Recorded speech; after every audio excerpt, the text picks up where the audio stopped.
Welcome! Welcome to the Handcam stream where we have hands. You can't see them yet. I figured we'd dip our toes in slowly. We'd start here. What we're used to. Titus, thank you so much for the bits. I'm sorry that you could not redeem anything. I don't think it's on my end. I did test it out. It looks like Meta said something about Twitch cookies. That might be the problem. I'm not sure. I have not heard of this problem. Dip our toes in on the Handcam. Got it. Wait, no. Cancel. Backspace. Undo.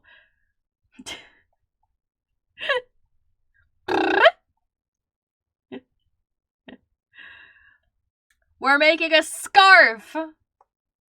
Here, let's switch over. You ready? Ta-da! And what's this? Wham bam! Hands! Don't make fun of my boring fingernails. I don't actually own nail polish.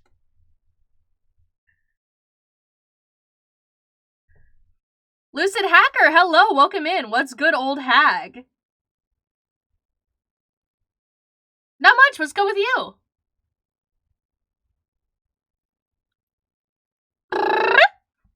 I'm making a scarf.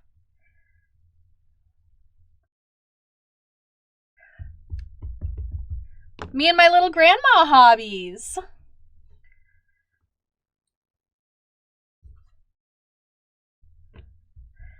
Ta-da, this is what we have so far. I have, up to this point, only worked on it in waiting rooms at various doctor's appointments. Welcome here in my arms. Okay. Bye. Weirdo. Okay. That was odd. Weird energy. Like, I should get a hobby other than just, like, being weird. I have hobbies, clearly. He should try and be more like me. Just saying. Anyway. So this is my... I've been calling it the waiting room scarf, because up until now, I've been working on it in waiting rooms. But, like, this is basically a waiting room. It's not. I don't know why I said that. I was trying to think of some way I could make that make sense, but I don't have one. Yeah, I got nothing. That's all I got. Anyway.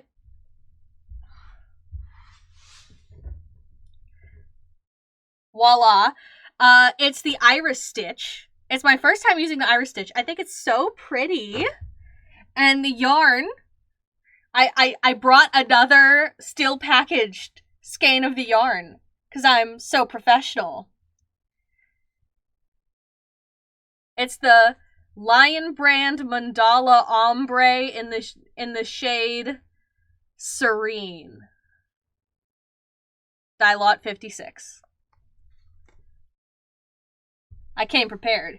Now I'm gonna have Everyone Was Wearing Fingerless Gloves stuck in my head. I do not know this song, but I will have to look it up. These are my compression gloves, so that my joints don't hurt. My little old lady hag joints.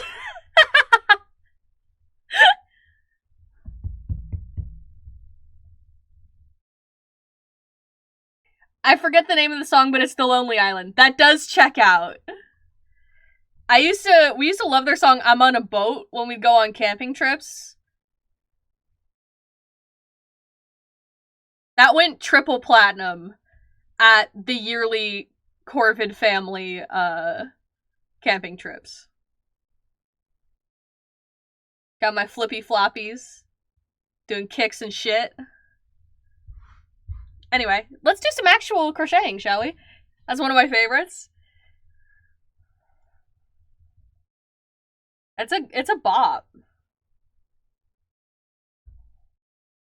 So, welcome. I don't know if I have any viewers who crochet.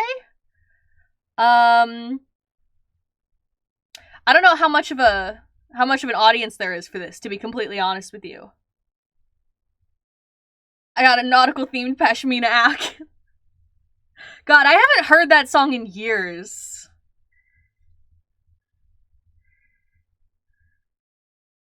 I'm gonna have to stream that, or I'm gonna have to watch that. Words are hard.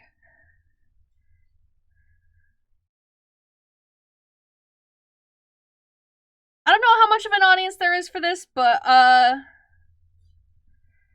today we're crocheting a scarf in my pastel compression gloves over this succulent patterned Magic the Gathering playmat and listening to 2000s pop hits. It's niche. This is niche content. I'm aware of that. Nox! Hello, Nox! Greetings, Burb. Guess what? What?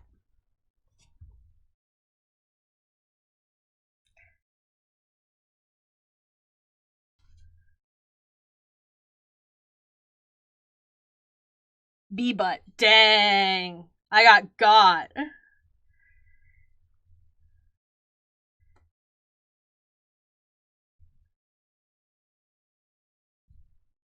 I have recently changed the way I hold... I've recently changed the way I hold my yarn, and I'm still kind of getting used to it. But this is supposed to be the normal way to do it, I think. And maybe is better for my hands, so... This is what we do now. I used to do it like this. And just keep the tension like this. But that's kind of hard to do with the gloves. So I've switched to the more popular over the finger way. LOL, no, I got a dehydrator. Ooh, fun! I used to use those at work.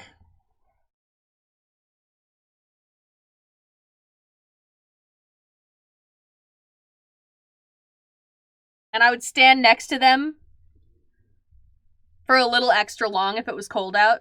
Because they're kind of warm. And I'd just be like, yeah, I'm still checking the dehydrating herbs. Just one sec. And I'd warm up my hands. I get cold hands. And feet. Sierra got me slippers for Christmas. Because my feet are constantly cold. And she's sick of it. She's sick of sitting next to me on the couch and I, accidentally brush my foot up against her leg and she's like, why are you made of ice? So now I have slippers.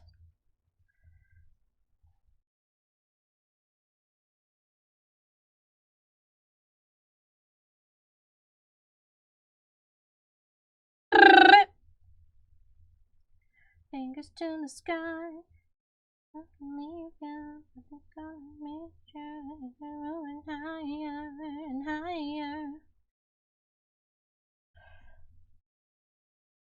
Maybe you can give me some ideas on what to use it on. Because I did some apples and some cherries, but I'm kind of regretting getting it because dehydrating in the oven is a lot quicker and easier, and I can't think of anything else to dehydrate besides fruit. I tried orange and that was a disaster.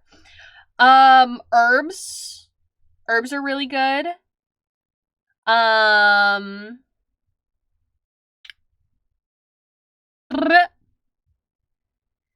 We did some, fancy tuile cookies sometimes, as garnishes.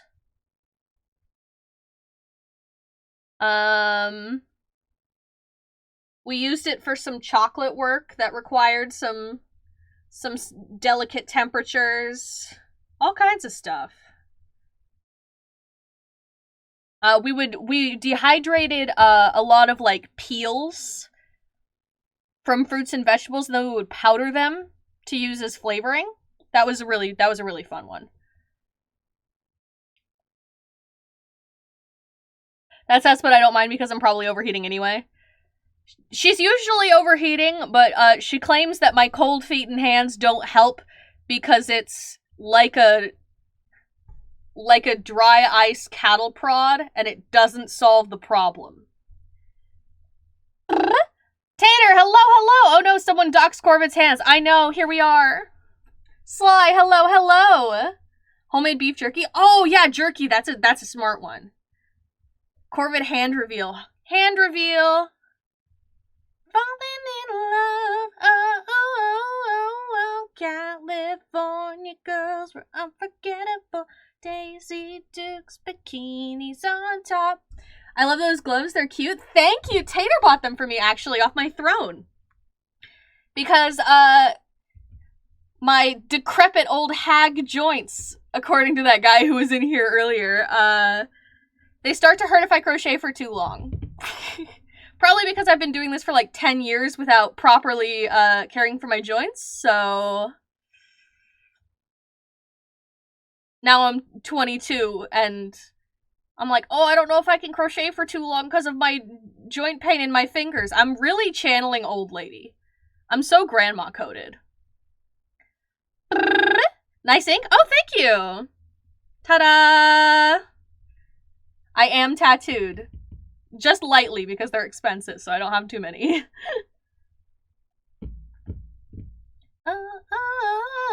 Let's do some actual stitches, shall we? We haven't even done a whole row yet, and it's been like 15 minutes.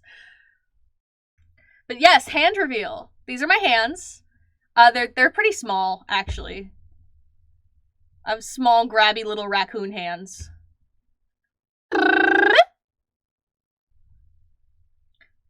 Fresh fish, we got it on.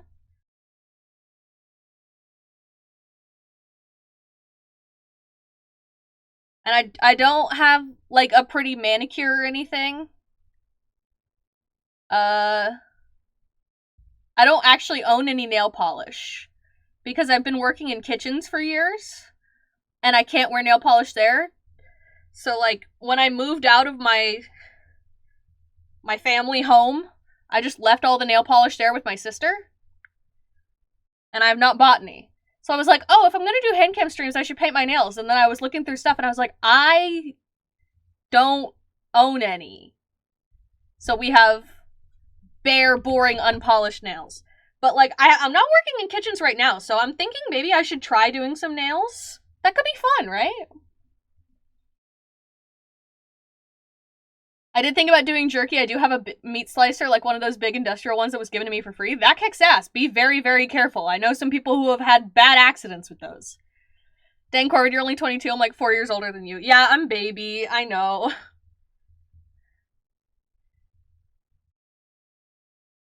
Next, you'll tell us you got a motorcycle and have an alt VTuber channel and you actually live on the East Coast.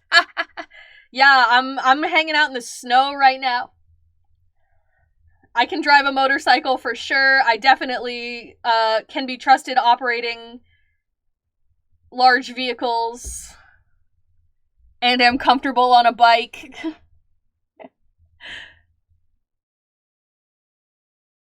I have a couple tattoos, but they're all, like, kind of nerdy.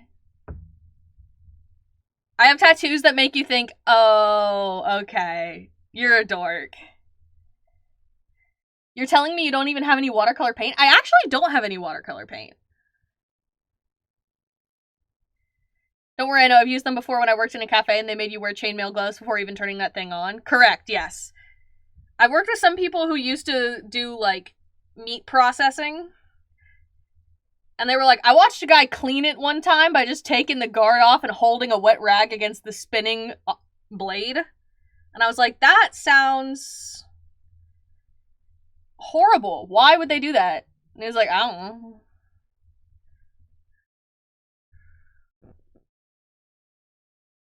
I'm glad I didn't see that because, that would not have been good for my health. I would have gotten very nervous.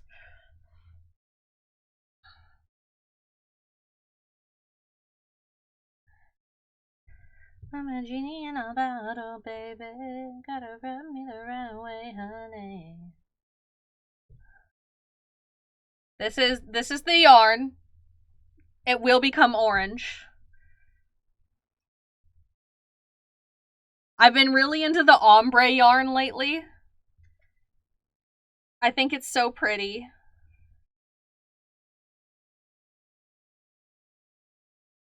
I get bored if the project is the same for too long, and the ombre is a nice way of being able to do like a simple project that like isn't a crazy shape or needs a lot of switches or color work or anything, while still being able to keep like we're doing something interesting and fun, you know?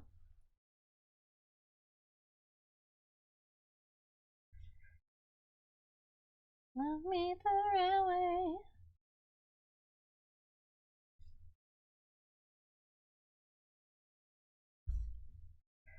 Also, if I respond slowly to chat, it's because I have to like turn my head to look at it. I did my best to set this up well, but it's a little jank.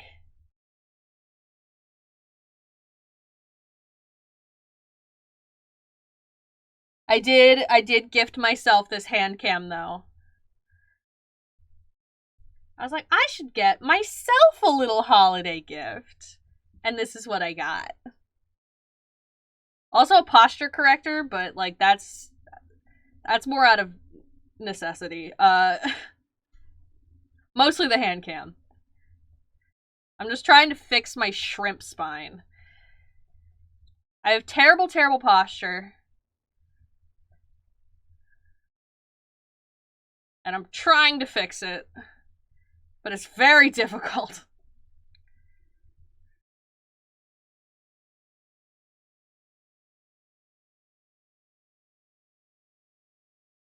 Genie in a bottle.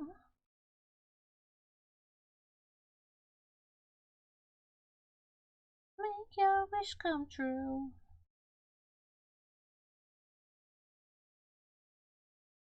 I'm a genie in a bottle, baby. What's today? Is today Friday? I think it's Friday. I can't be on for too long because I do have a doctor's appointment at like 2:10, 2:30, I think. So we can only be on for a couple hours, but we're gonna have to work fast. I wanted to test this out though because I thought it was such a fun idea. Oh wow, we got a story. Also went to my local butcher shop that is closed down now for reasons that will become obvious in a bit. The guys who were working there were just pounding shots of vodka, and I asked for some meat to be cut and sliced, and they just go to town, like all pissed off, and I interrupted them, and it wasn't their job to literally be doing this, and started cutting up a bunch of meat for me, and when they handed it to me, I noticed there's blood on the package, and not meat blood. And I look at the guy's hand, and he had just cut a chunk of his finger off while slicing my meat and didn't even notice because he was drunk, and I told him what happened, and that now that there was human blood on my meat that I wasn't going to be paying for, and he was more pissed off that I wasn't paying for meat covered in human blood than he was about cutting himself. That is... wow. That's a story. Yikes.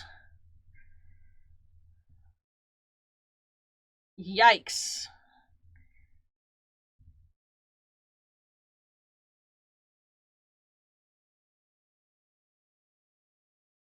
Big yikes. For so many reasons. Holy shit.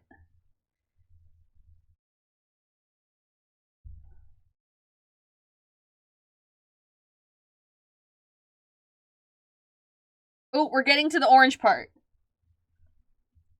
Maybe it wasn't a real butcher shop but a mafia hideout. That's possible.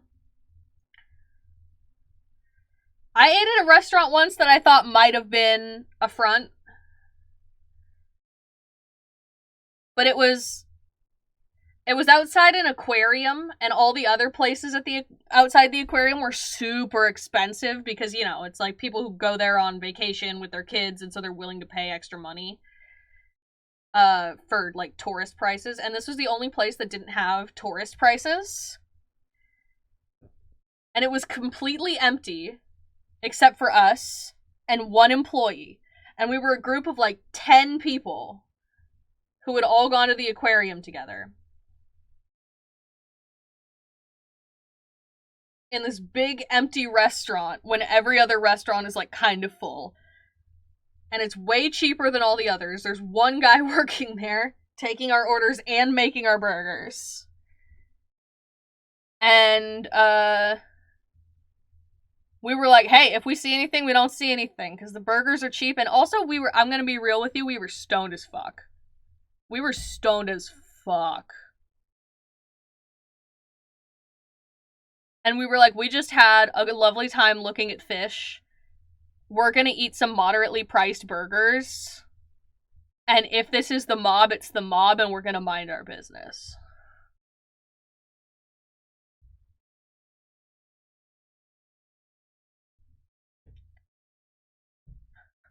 I've tried a couple of the places near that aquarium in the times I've visited that area, and you know what? Most of them are mid, so.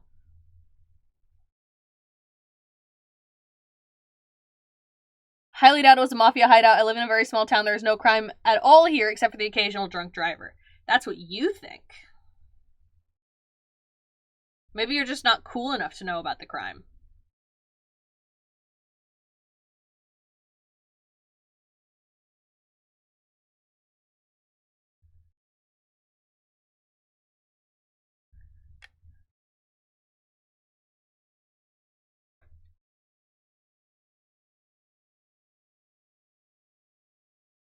Straight to number one. Ah, hell yeah. You see, this is what I like about the ombre yarn. Is that really nothing has changed. I'm doing the exact same thing I've done for every other row. So I should be getting a little bit bored, but I'm not getting bored. Because now it's orange, and that gives me the little dopamine rush of having, like, completed something and gotten to a new step, even though it's still exactly the same.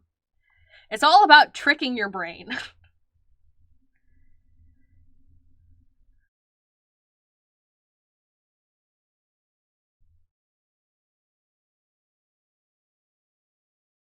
I'm working on a little arrests Republican posted to our town's police webpage. I mean, that's only if they get arrested. You know, maybe they're good at the crime, and they don't get caught.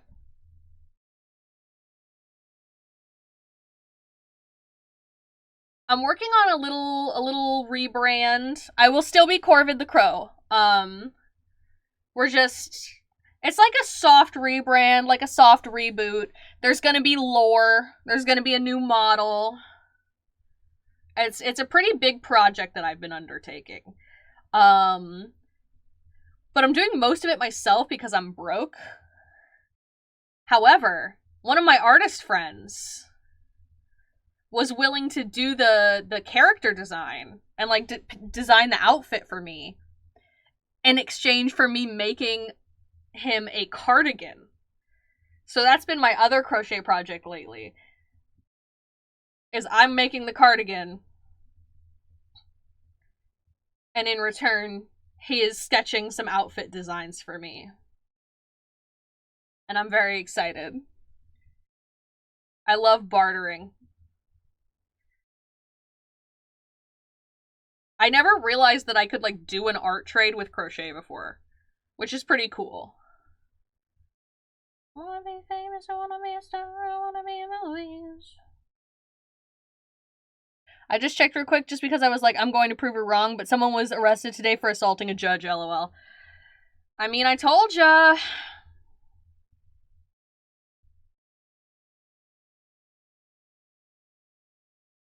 Crime is everywhere if you know the right people.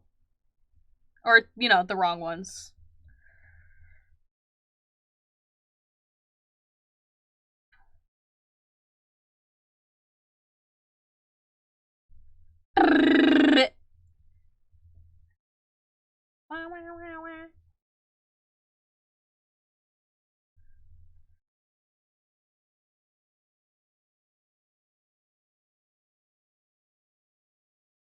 We're planning on moving next year.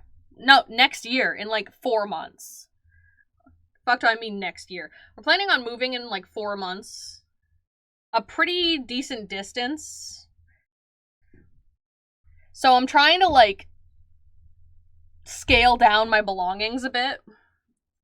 Get rid of some stuff. Donate. Sell some furniture we don't really like or need or use. Stuff like that. And something I own just objectively too much of is yarn.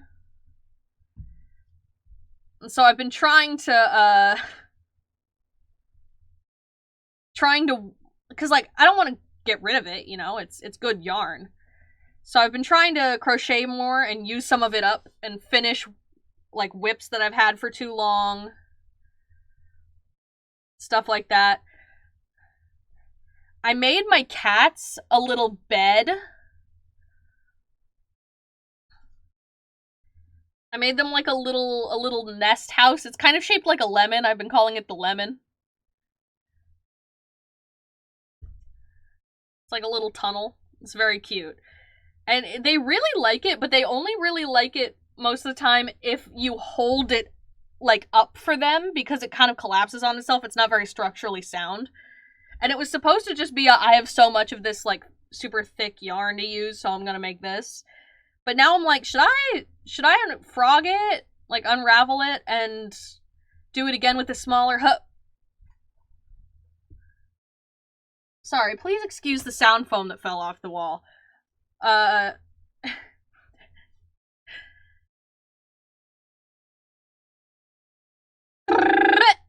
Anyway, and I'm like, should I redo it with a smaller hook so that it's more structurally sound? Like, it was supposed to be a quick project just to finish something up. And now I'm thinking about, like, I mean, it would be pretty fun to do, like, a little pet houses like that. Like, ugh. I have this problem where I just constantly want to make things, but I'm bad at finishing projects. So I just have half-finished projects everywhere. Time to buy Corbett everything on her throne.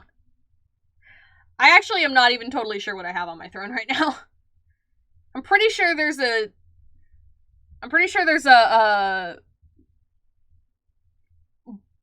like bulk box of Spam on there, which I should probably remove. Groceries were tight for a bit for us. So we were eating a lot of Spam and ramen, which we're trying to be better about. We're trying to be better about our diets now, but I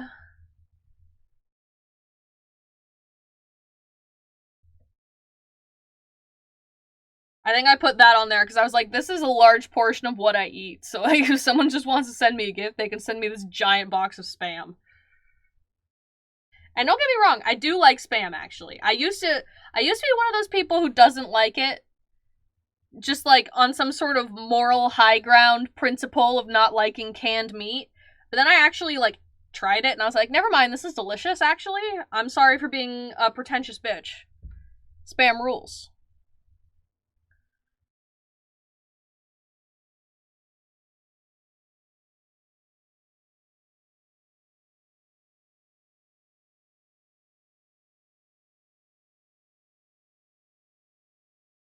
This is a fun stitch. This is my first time using this.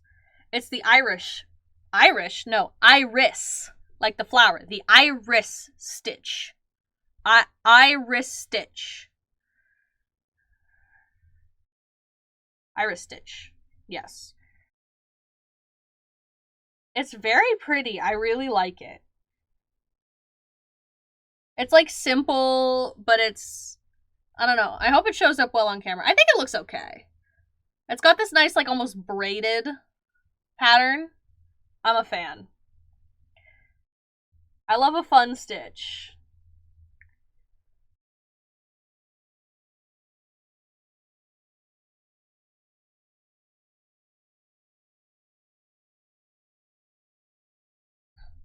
Have any of you guys ever fixed bad posture before? Do you have any advice?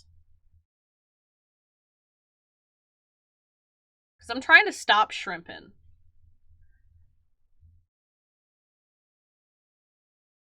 I would like to be a demure, polite lady who has, like, excellent posture and whose back doesn't hurt all the time. I'm failing at that. I feel like part of it's because I just haven't been to the gym in a long time. Hopefully, the new medication they put me on will fix me up soon. And then I can do things and go to the gym again. Because I miss going to the gym. I never thought I would say that. Because I used to, when I was younger, like, up until I was, God, like 19 or 20, I thought I hated working out in, like, any form. But it turns out that I hated PE class, and that if I can choose what kind of workout I'm doing, and there's not like 25 mean 14-year-olds there also, I actually quite enjoy it. So I was on my gym arc, and then my health issues started happening, and I'm sad because I was doing really well. One of my New Year's resolutions for the last, 3 years has been to hit a 200-pound deadlift. And I got up to 185. I got up to 185 in 2023. And then I had to have surgery. And during surgery, I lost some of that, and I had to start over. Well, not fully start over, but I had to, work back up to that. And around that same point, I started getting health issues again. And I had to stop. I'm 15 pounds away from the goal I've had for 3 years. Or at least, well, I'm probably not now. I've probably lost a lot of that strength, but 200 pounds. It will happen.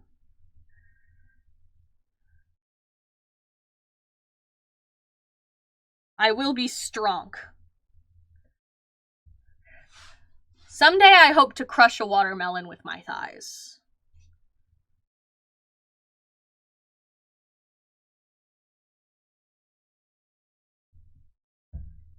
I've seen videos of that, and I'm always like, wow, good for them.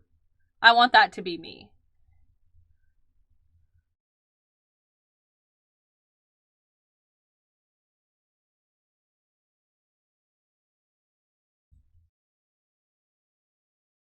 Yeah, I miss going to the gym. I like feeling strong. I want to carry all the groceries from the car in one trip.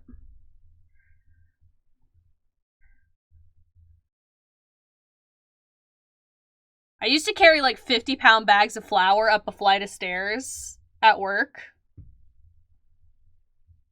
And that always made me feel really cool. It'd be like, oh, we need more flour in the bin upstairs. And I'd be like, no problem.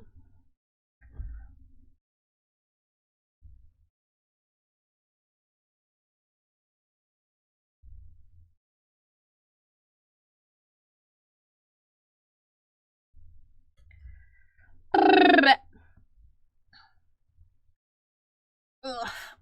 Mm.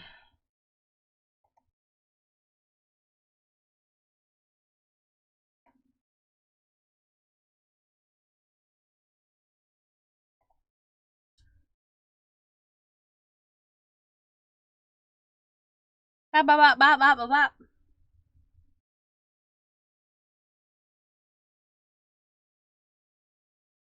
I'm gonna skip this one. Oh, hell yeah. Wow. This is such a great, one-hit wonder, teeny bop boy, Disney Channel song. I have not heard of this guy since this song.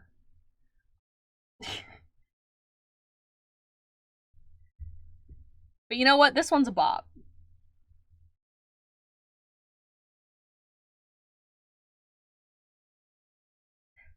Every so often, I'm reminded that I've kind of been VTubing for a long time. Because I started in 2021. And the indie EN VTuber boom happened in 2020. So every so often I'll be like, oh yeah, I've been doing this for 3-4 years now, and someone will be like, you what? I'm like, yeah.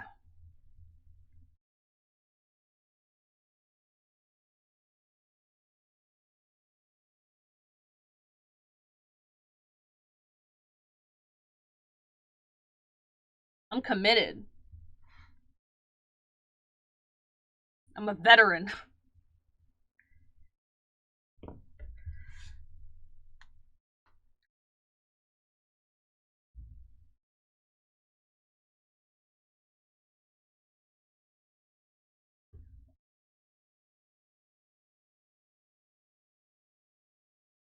Okay, they definitely, like, intended for this to be the lesbian flag, right? Like, that's definitely the...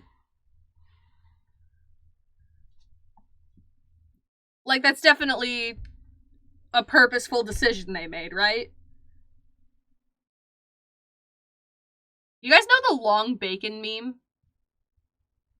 Where it's the girls sharing the scarf and it's the lesbian flag and they edited the text and they're like, where did you get this long bacon? Long bacon store.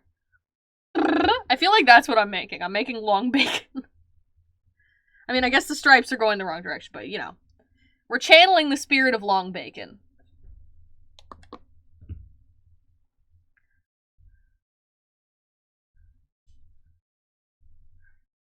Maybe next time, you know, maybe I'll make another one of these and I'll work from the other side and then it can be long bacon.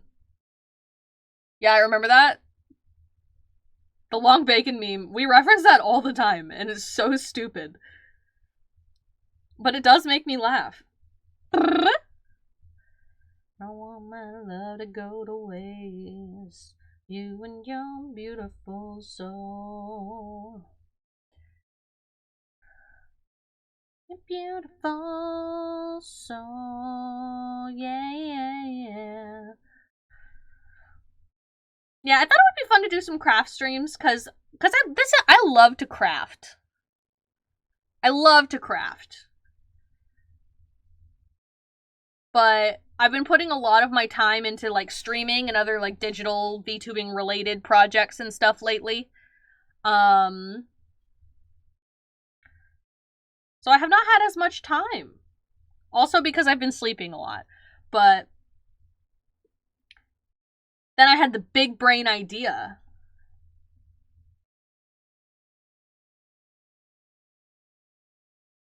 To craft on stream.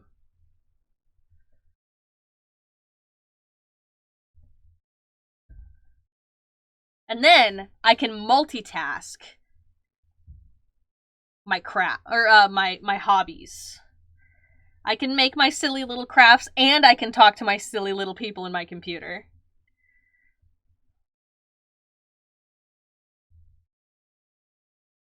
You're making that typical me, break my typical rules.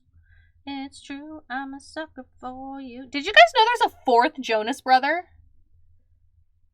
And he's like younger than the other ones. He's like my age. I didn't know that. I didn't watch the show. It was slightly before my time. But like I knew them from Camp Rock. And I always knew that there were three Jonas brothers, you know? There's Nick Jonas, there's Kevin Jonas, and there's Joe Jonas. And like Nick Jonas is like the most famous one, and Joe Jonas is like the second most famous. And Kevin kind of does his own thing. He's a bit more private, except for like the Jonas Brothers reunion and stuff. But I didn't know there was a fourth one. Big D Torm, hello, welcome in. How are you? Who is your Jonas brother bias?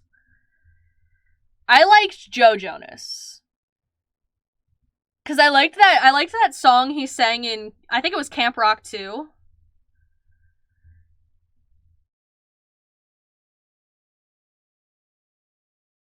The one where he's like singing about, you know, get to know me to this girl he likes, and she's like, I don't really know anything about you, so he writes a song with a whole bunch of stuff about him. Doing good, the wife isn't with me today. Oh! I'm glad to hear you're doing good. I hope your wife is also having a good day. When I go anywhere blindly, sucker for you. Let me see if I can find that song. It's called Introducing Me. And it's from Camp Rock 2, I believe. Yeah. Introducing Me from Camp Rock 2, the final jam. Wait, was it Nick Jonas? Was I wrong? Did Nick Jonas sing that song? Really?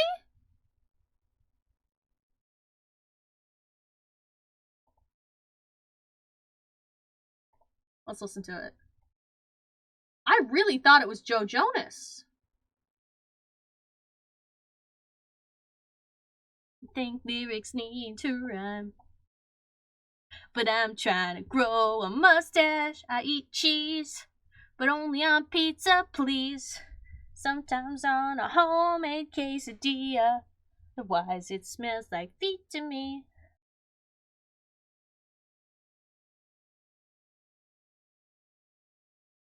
My name. If you wanna know, here it goes. Gonna tell you there's a part of me that shows if we're close. Gonna let you see everything.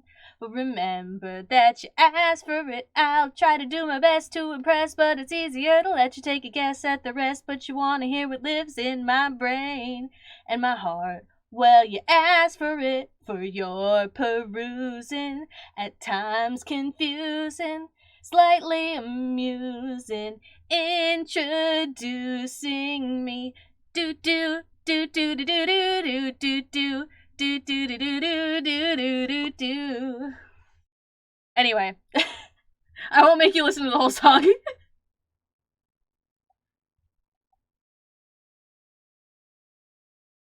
And I like to use the word dude as a noun, or an adverb, or an adjective. Really been into cars. I like really cool guitars and superheroes and checks with lots of zeros on. Anyway, here's more Kesha. Thank you for indulging me while I sang along to the Camp Rock 2 song.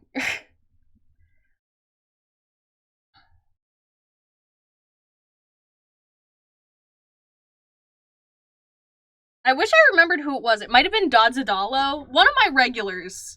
Recently, we were talking about One Direction on stream, which we do surprisingly often, and they were like, I think it's really funny that you're so into boy bands as a lesbian, because most of the girls I knew growing up were into boy bands because they thought the boys were cute, but you're like purely in it for love of the art. And I was like, yes, exactly. I respect the craft of a boy band.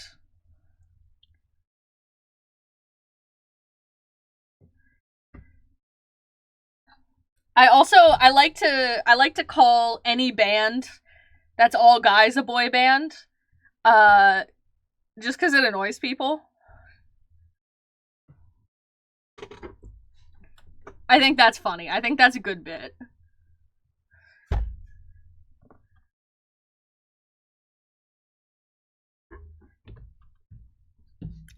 She doing good? I'm glad to hear she's doing good. Did I already read that? I'm not totally sure. I'm still glad to hear she's doing good, even if I did read it before.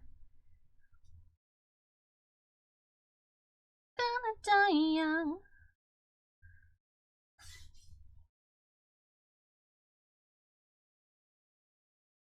Make the most of a night like we're gonna die young.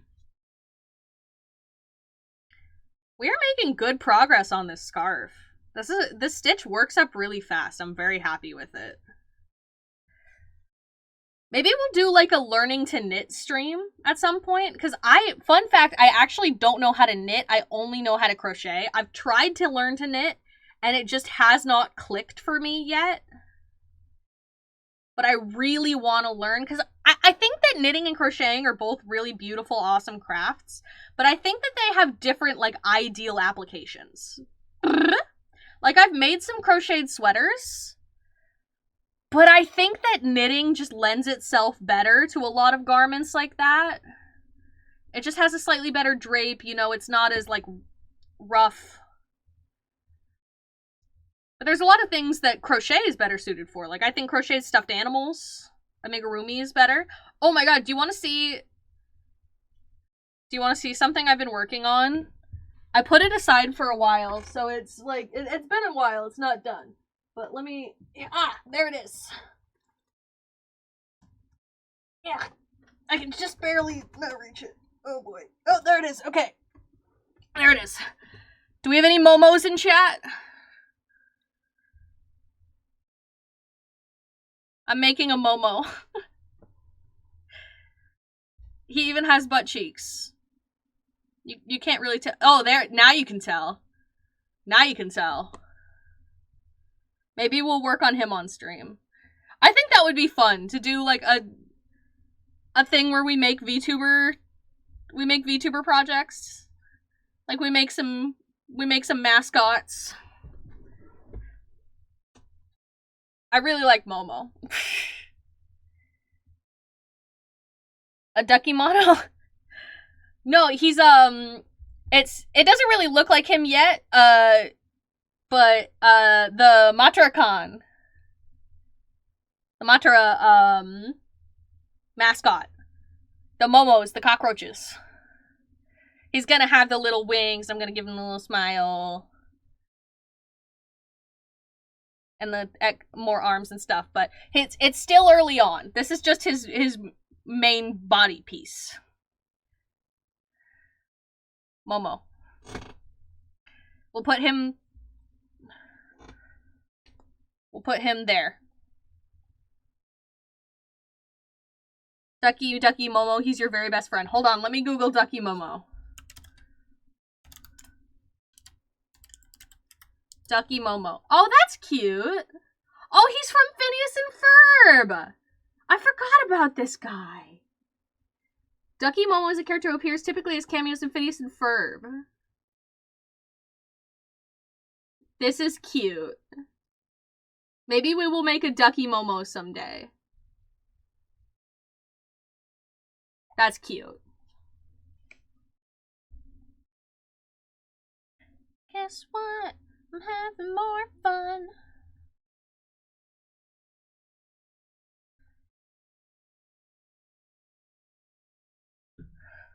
Sierra has recently been getting more into accessories.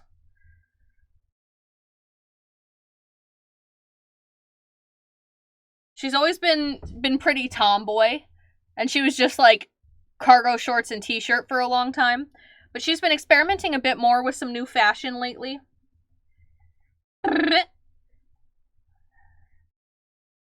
She has cargo pants now that she really likes. They like zip off into a bunch of different lengths. They're really cool. And she's been having fun with hats, and she recently got a scarf for her birthday from her aunt. And she's been wearing the scarf a lot. So I thought she needed a second scarf. I made her a cat ear beanie a while back.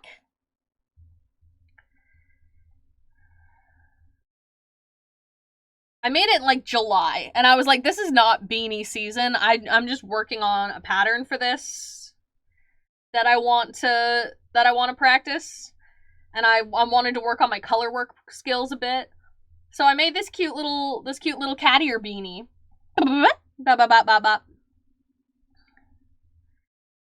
And gave it to her because I was like, yeah, I have a whole bunch of yarn in like your favorite colors left over from an old project, so I'm just gonna make it for you. Here's a beanie I made you. And she loves that hat. She loves it. She's worn it probably at least once a week since I gave it to her in like June or July. Like, she wore that beanie all summer, which is kind of insane. Salfa Elfman, hello, welcome in, how are you? Welcome to the craft circle.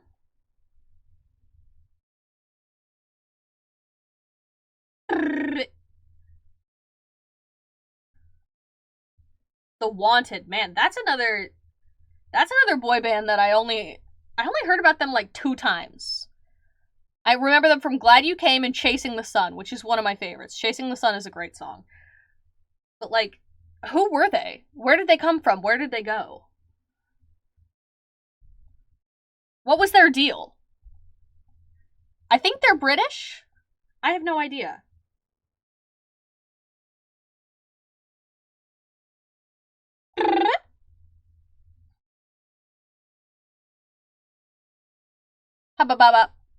Sarah recently learned about 5 Seconds of Summer, but she learned about them through one of their more recent songs, Teeth, and she's like, oh, this is a banger. And she didn't know that they had their origins in, like, that boy band teen girl space. Never heard of them? 5 Seconds of Summer, really? And like, I was a teenage girl when they were very popular with teenage girls, and I was like, holy shit. And I remember I put on one of their earlier songs, and I was like, yeah, it's crazy, like, how much their music has changed. And she was like, who? And I was like, 5 Seconds of Summer. And she was like, this is them? So I gave her the whole rundown on, like, the history of 5 Seconds of Summer. And how they used to be, like, one of those boy bands that was very popular with young girls. And now they make, like, cooler music. I used to watch their vlogs and stuff. Like, I was a fan of theirs. So I still know their names. And she was like, why do you know all of their names? And I was like, I don't know, they used to post on YouTube. I'm doing well, and how are you? I'm doing good. I'm glad to hear you're doing well as well. Did the whole rundown take 5 seconds? No, I really did stretch it out. It was a solid, like, 20 minutes.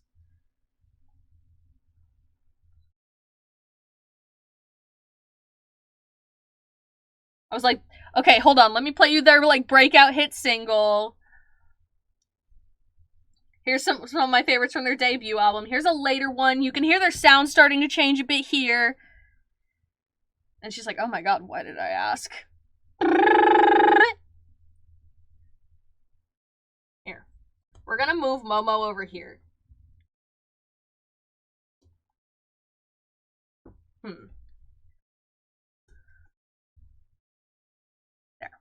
I want you to be able to see Momo. He's cute. We're trying to socialize him. We want him to get used to people.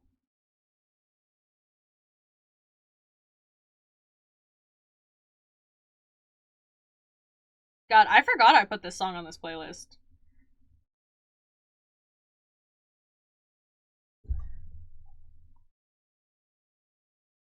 Actually, wait. Is this on the playlist?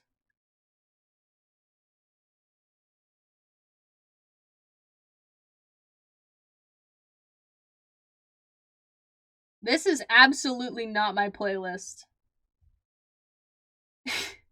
It's just playing based on the song I looked up from... It's playing based on the song I looked up from Camp Rock 2, but it's just similar enough to my playlist that I didn't even notice, which is honestly kind of embarrassing.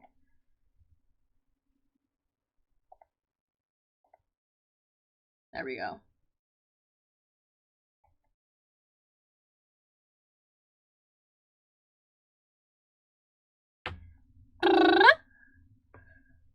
Corbett, I offer you spaghetti and meatballs with a side of garlic bread in these trying times. Thank you. I humbly accept. I fucking love garlic bread.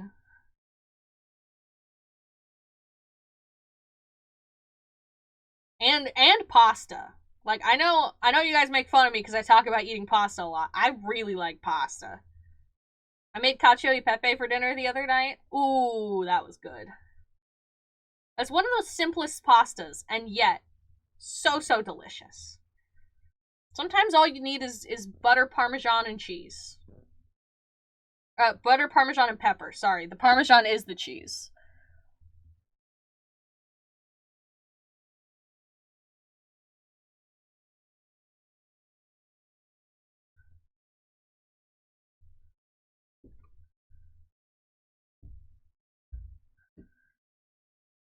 Look how much all of this we made on this stream. The rest of it is from earlier, but this part we made on this stream, which is pretty cool considering it's been about an hour and I've been yapping the whole time and frequently stopping crocheting to yap.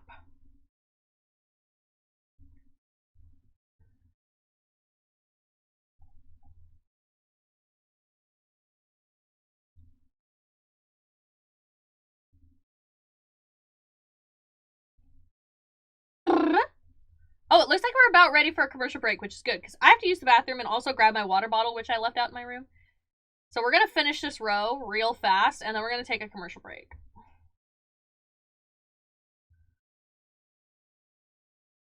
Why can't any man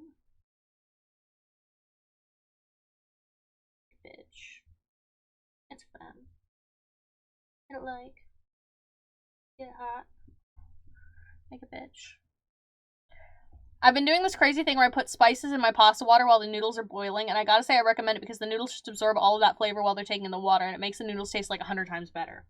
Yes, that's a good trick. I always make sure to salt my pasta water. And typically that's all I do, but sometimes I'll mix it up a little. Oh, a dish I learned about last year that honestly really shook things up for me is pastina. Apparently it's a thing that like Italian kids will eat when they're sick. And it's like pasta boiled in chicken broth with like cheese. And it's like teeny tiny pastas. And there's still like broth in there, so it's like a sort of soupy, watery pasta. But oh my god, it's so delicious because the pasta is boiled in the chicken broth, and then they stir in the cheese, so it's like, oh, it's so good. Highly recommend pastina. I'll put red pepper powder and garlic powder into it with the salt. When I take the noodles out, it tastes great, like you have garlic buttery noodles. That's so fun. All right, we finished the row. We're gonna go to commercial break, but we will BRB, okay? We will BRB. See you in a minute. Thank you so much.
Hello! Welcome. Oh, shit. Hold on. Welcome back. I did not see the tea time until I just sat back down again. So the tea time will unfortunately have to wait until next break. And also I am not going to combine all of my tea flavors into one tea. That is wasteful and nasty. I don't want to do that. It's gonna be gross. I know it's gonna be gross and I don't want to drink it.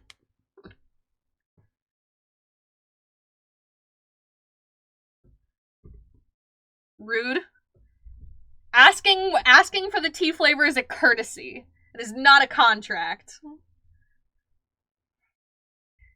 If you're nasty, I'm gonna say no. So don't be nasty. I'm gonna have peppermint green tea, orange tea. Earl Grey.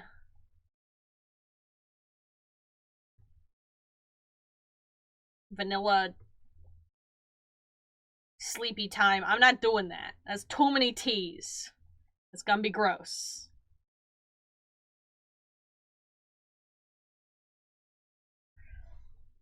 What flavors you got? I have peppermint, orange, cherry, Earl Grey, green,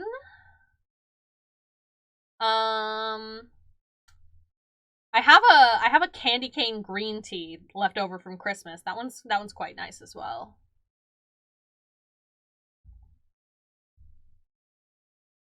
Huh? Why is this part brown and nothing else is? Okay.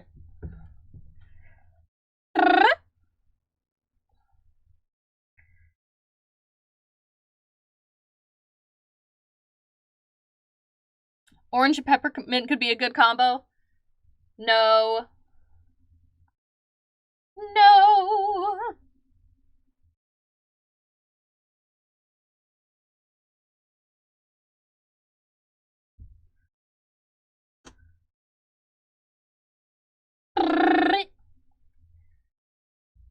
You are trying to ruin my cozy vibes by being nasty, and I will not allow it. I have this lemongrass tea, and I thought because it's got the word lemon in it that it would be lemon flavored, and I was wrong. It's vanilla flavored. Are you... It's lemongrass flavored. It's not vanilla flavored.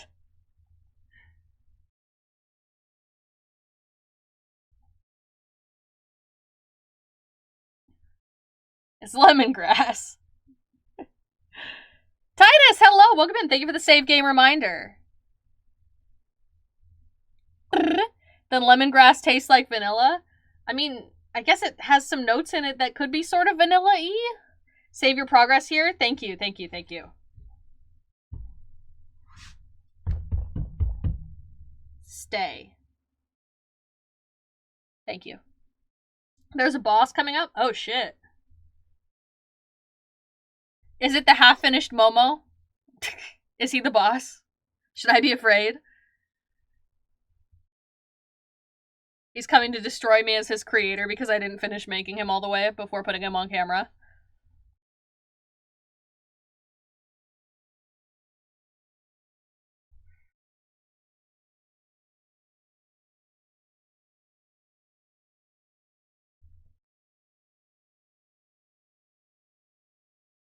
All that needs to know.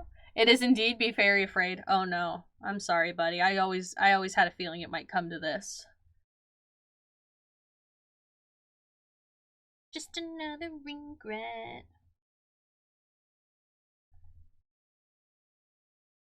He's very naked. Well, I mean, he's not gonna get clothes. His butt is going to remain out. But, you know, he's gonna get, like, a mouth and wings and antenna and stuff. But he hasn't yet.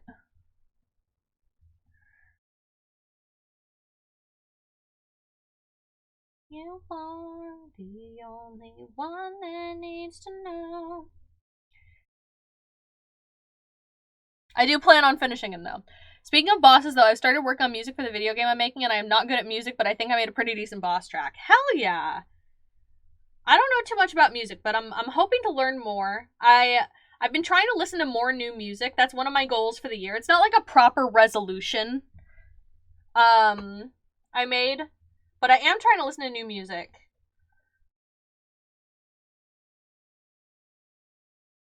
Instead of just listening to like the same songs I already know I like over and over again, which is something that I am known to do. So we're working on it. Dirty little secret. So far, I listened to the Fear of Fear EP by Spirit Box, and I really enjoyed that. I think my favorite songs were Jaded and The Void, which is kind of cheating.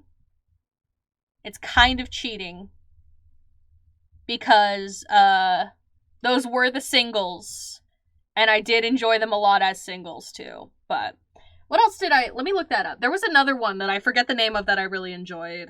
Hold on. Fear of Fear. Too Close, Too Late. Too Close, Too Late was also really, really good. Ultraviolet. Like, honestly, the whole EP was great. Quite difficult. I'm not talented enough to make the music fully on my own, so I'm using, like, free-to-use sounds and putting them together to make music like the person who made the music for Undertale did. Oh, yeah. The Undertale soundtrack is legendary. I used to listen to it, when I would do my homework in high school and in some of my college classes, because video game music is, like, designed to keep you engaged on a pretty repetitive task without taking too much of your focus. So it's, like, the perfect thing to listen to while you do your homework.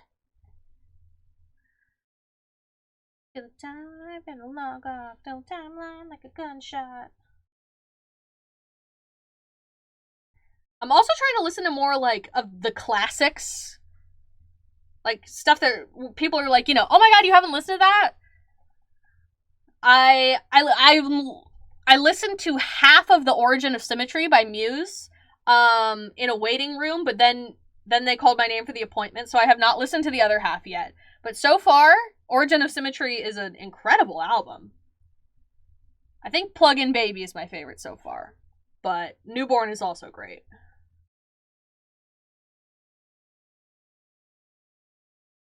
That's a new sync when ready set.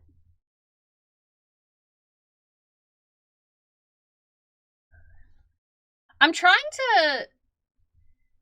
Like, I have a lot of stuff going on right now in my life that I'm not super happy about, you know?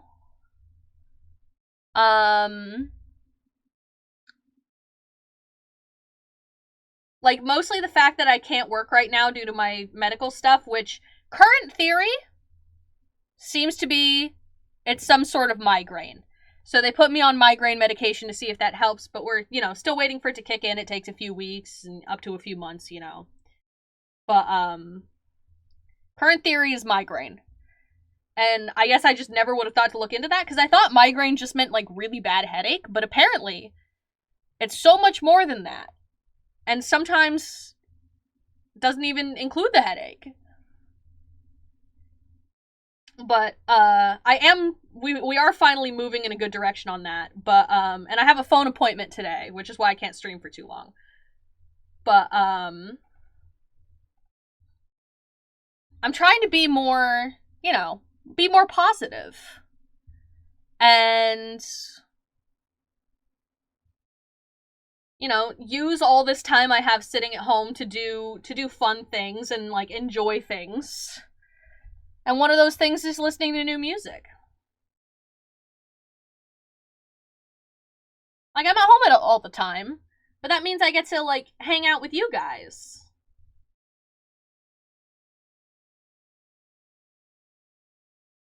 Like, I get to stream and I get to hang out with you guys. I should be baking more. I have not been baking. My sourdough starter died. I'm gonna have to start a new one. I've been crafting more. I can't say too much, but,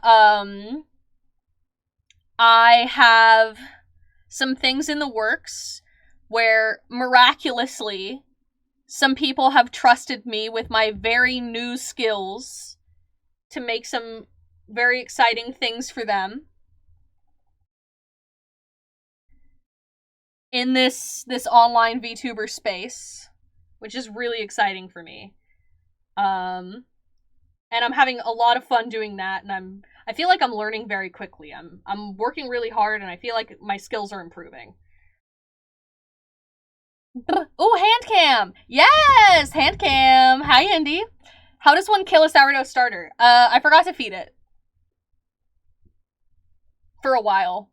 Like a while. And now I'm just scared to open the jar to throw it away. Because I know it's gonna be, like, dead and nasty. But I need to bite the bullet and get rid of that thing and start a new one. Everyone say rip Chet.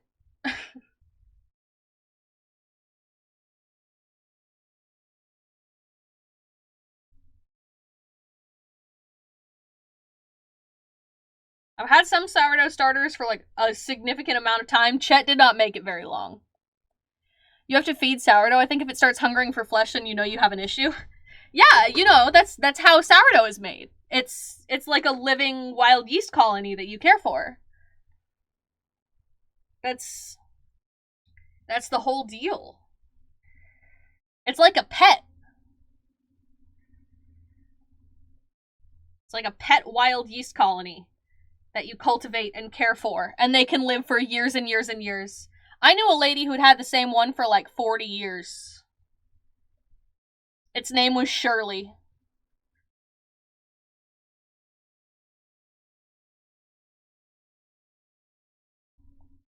A pet you bake and eat. Well, you don't bake the whole thing. Since it's a colony, you like... When you make the sourdough, you feed it, and it grows, and then you put some of it aside, and use some of it in the bread, and then the part you put aside, you continue feeding and growing and using and feeding and growing and using. And the like colony continues over the years while you use it.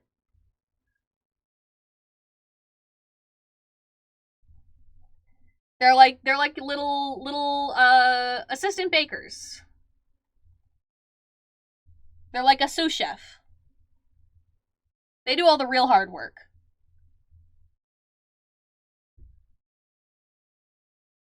They eat the carbohydrates and make the carbon dioxide and the acetic and lactic acids that make it sour and tasty, and they make it rise. They're the real important ones. I'm just facilitating their work. I'm like their manager.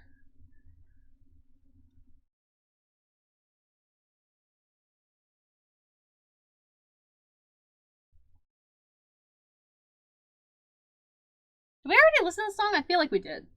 Skip. Aisha Erotica. Yeah, sure.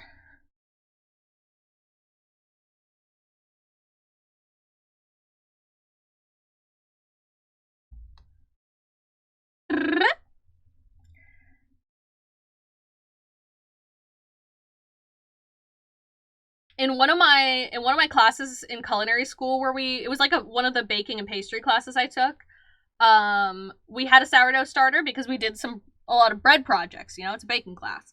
And I was in charge of caring for the sourdough starter that we used in that class. I named him Cedric. And he was my son. He was beautiful. We kept him in a giant Cambro that was like 72 quarts. I think we kept him in a 72 quart Cambro. And I took very good care of him that whole semester. And the one time someone else had to feed him because I was sick, they fed him too much. And the next day when we came in, he had escaped captivity. The yeast had gotten like too bubbly and happy, and it had bubbled up from the container, pushed the lid off, and like spread out all over the counter and onto the floor. It was like the Blob. Like, it was so much. And I was like, God damn it. This is what happens when I call in sick. That makes sense. I've had a manager like that who would constantly pick me up and then roast me. Yeah, it's sort of a... It's sort of a last hurrah situation where, like, you feed them all they want, you give them this big grand feast, and then they all die in one big blaze of glory, and then you get bread.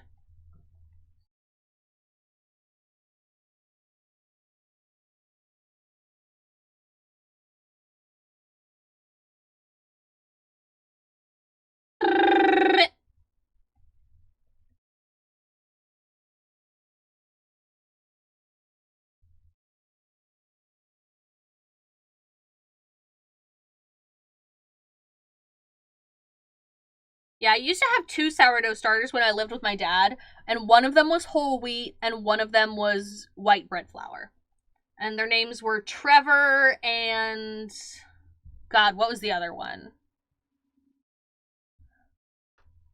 It was like Trevor and Jared or something. They both had like really boring dude names, because I thought it was funny. And my most recent one was Chet, and Chet is now dead. Rip Chet. But... You know who has really good sourdough videos is Joshua Weissman. He does the, like, fast food but better videos on YouTube. I feel like you've mentioned watching those before. Yeah, Josh Weissman does really good sourdough videos. Highly recommend his. He's got a great video on how he made his own sourdough starter, and it's like a step-by-step. It sounds like they did a great thing. You had an extreme amount of sourdough starter you could use. We could not use it because it was on the floor. They didn't... When you feed a sourdough starter, you have to... It, like, bubbles up really big because when the yeast eats the carbohydrates in the flour,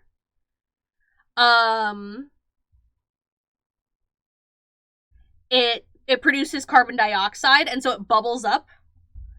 And you need to leave space in the container for it to do that, and they didn't do that. They just fed it, like, pretty close up to the top, put the lid on, and left for the day. So most of it was completely unusable. 5-second rule. It had been there for hours. We, like, came in for the day, and overnight, it had taken over the counter and the floor. Like, this was multiple gallons that had gotten, like, bubbly and airy. It was a lot. Please excuse the shakiness. My desk is a little wobbly. That's because it's a cheap desk from IKEA. I do really like IKEA, honestly. We don't have an IKEA near me, so you have to, like, order it and they deliver it. But I visited a friend once who lived near an IKEA, and they were like, do you want to go to IKEA for dinner? And I was like, for dinner? And they were like, yeah. And I was like, I know they have meatballs, but, like, they have other stuff. And they were like, they have a whole food court at, like, the middle of the IKEA. So you wander around the IKEA and you look at all the furniture and stuff.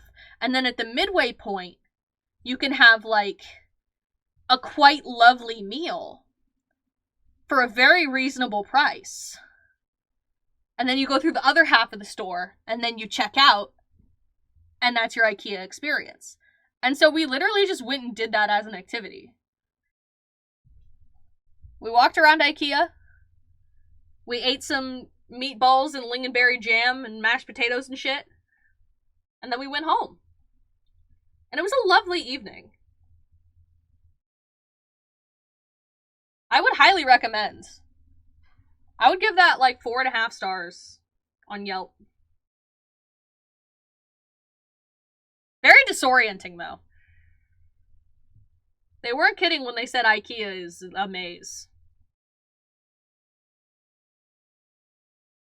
I mostly shop from them online. Speaking of IKEA, I have the IKEA shark plushie Blahaj. We also have a Blahaj. Blahaj was a gift to Syrah, to my girlfriend, from a friend. She named him Finn. And it is a prized possession. We have the really big one, like the full-size Blahaj. And he lives in our bed. He's regularly there. He's gotten a little bit flattened because he gets a lot of hugs, but he's a very loved little shark. And recently for Christmas, our friend's mom crocheted us a smaller blahage to go with Finn. And we were like, oh my god, that's so cute. And I asked Sarah, I was like, what are you gonna name your smaller blahage? Because the big one is Finn. So what's the small one? And she goes, Finnegan. His name's Finnegan. Naming him Finn again.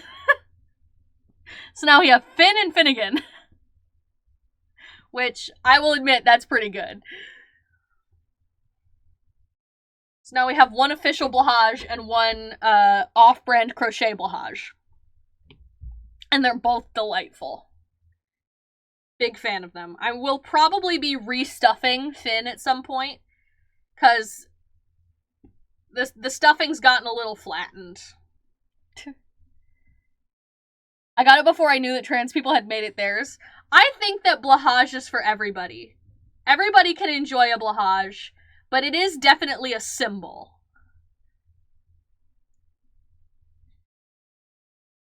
Blahage is not exclusively for trans people. But he is a popular icon.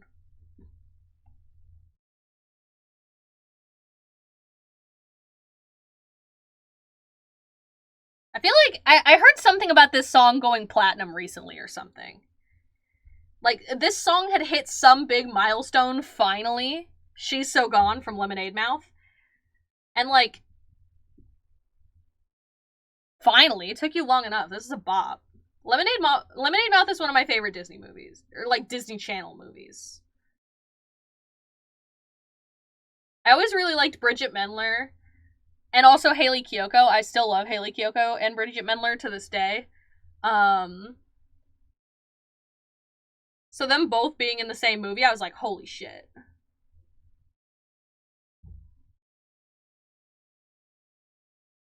So when I tell people I have one and they see my model, they assume I'm trans. Understandable, you know, I can see why they make that assumption.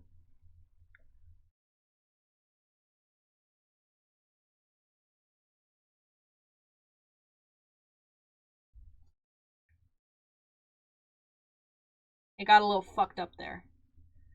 I caught like part of the thread in the wrong spot. There, we'll fix it. We'll redo those stitches. I'm not a perfectionist, but I'm kinda close.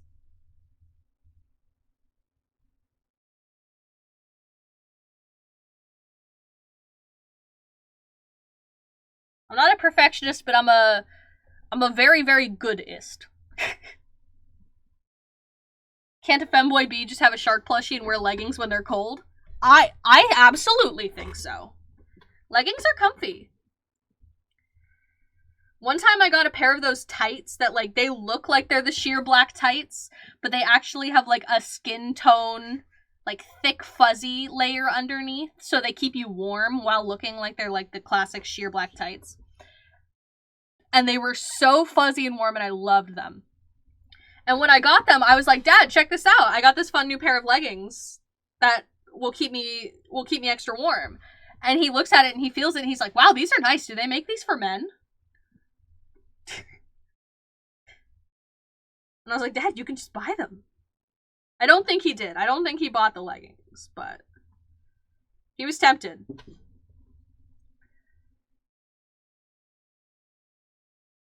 Honestly, my dad is more stylish than me, probably. My dad's kind of a fashionista. He's really into sneakers. He really likes shoes. He did used to ask me for opinions when he'd have, like, a big event for work. He'd come in and he'd be like, okay, I'm doing this shirt. Should the belt and shoes be brown or black? And he'd, like, bring in his little, like, work shoes and he'd be like, which one do you think goes better? Which tie should I wear? And it was very cute. He's like, all right, 15-year-old daughter, help me pick my business casual outfit. The reason why I started wearing those is because my mother's house didn't have any heat on the second floor, so during the winter my house was freezing, and I was talking to someone about it, and they were like, oh, you should just wear these really long socks. They'll keep your legs nice and warm. And so I got them, and they did keep my legs nice and warm. They weren't socks, lol, but they were warm, so I kept wearing them. Oh, yeah, like the thigh-high socks, those are comfy. They're hard to keep up on your thighs, though. So they work better if you wear garters.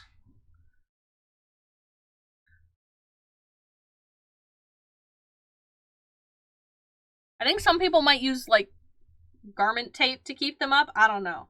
I don't know all the secrets. You make me. Are you telling me I have to wear garters with my thigh highs? I'm telling you that they will stay up better and stop, like, rolling down and falling down your legs if you do. That's all I'm saying. I'm saying that's why garters were invented, to keep your thigh highs from falling down. And they're damn good at their job. I realized now that my crocheting is out of frame. How long has it been out of frame? Hold on. I think I need to adjust my model so that... Yeah, hold on. One of us is out of frame, and that should not be the case.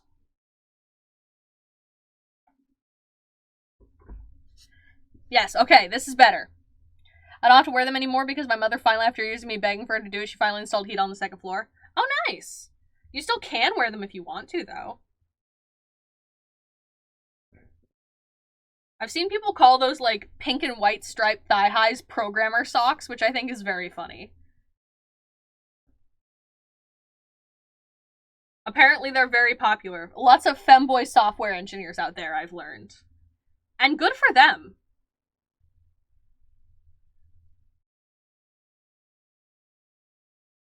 I support femboy software engineers.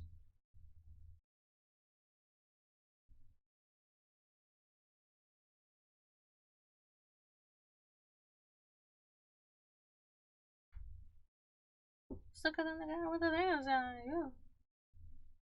Somebody please tell him who the F.I. is.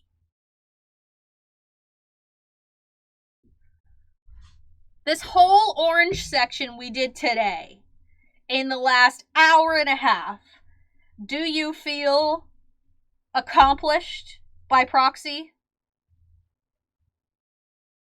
By proxy? Because I feel accomplished.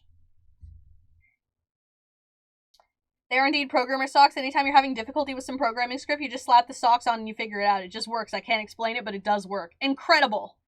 Like how slapping those old CRT televisions made the video quality better. It shouldn't have, but it did. I never tried that trick.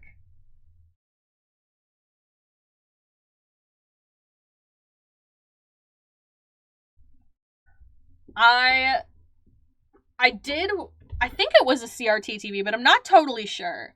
I just remember we had a VHS player in my mom's home office to keep me busy while she did her, like, work from home stuff. And so I'd watch, like, Cinderella on VHS and stuff while my mom did her emails.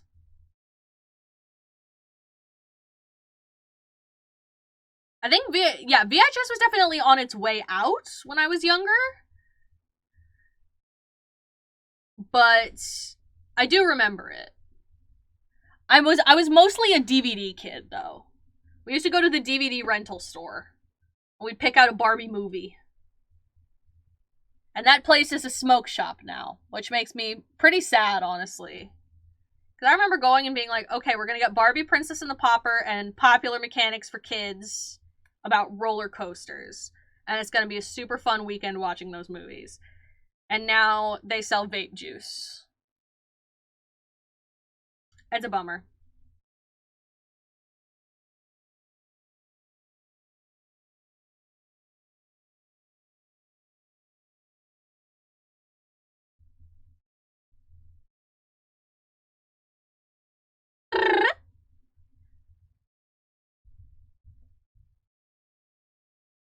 Bop, bop, bop, bop, bop. Oh, we've moved on to a darker orange section, it seems. Isn't this exciting? Oh. There we go. There we go. Maybe if you ask them nicely, they'd still rent movies to you. I don't know, maybe. I haven't actually been in. Because I don't smoke. So I've never had a need to go in.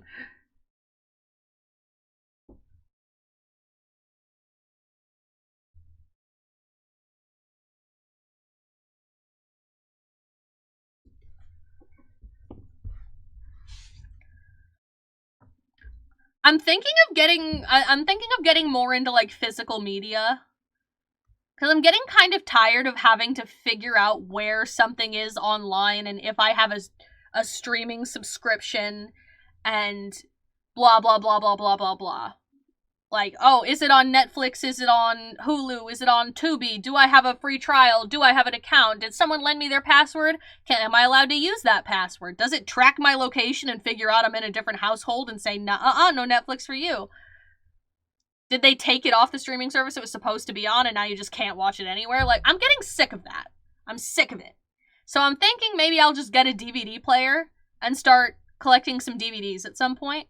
Like, obviously not until we move, because I don't want to have to move those, like, hundreds of miles, but I believe in the DVD and CD renaissance at this point. I like to listen to albums, like, all the way through in order as well. I love a concept album. I got, like, a shitty record player for myself a couple years ago. And I don't think I've used it since we moved into this apartment because I just don't have a good place to set it up. But at the old house, I had, like, just a small handful of vinyls, and I would put one on while I'd clean.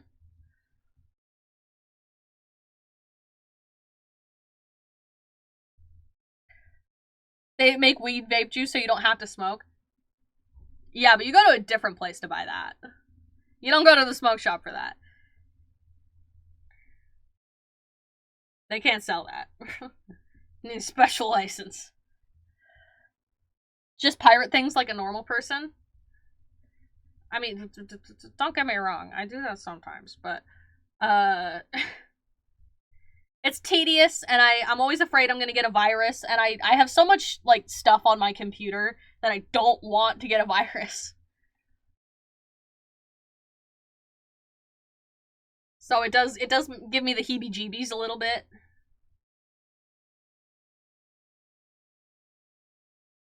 Not that I would only ever do that in Minecraft.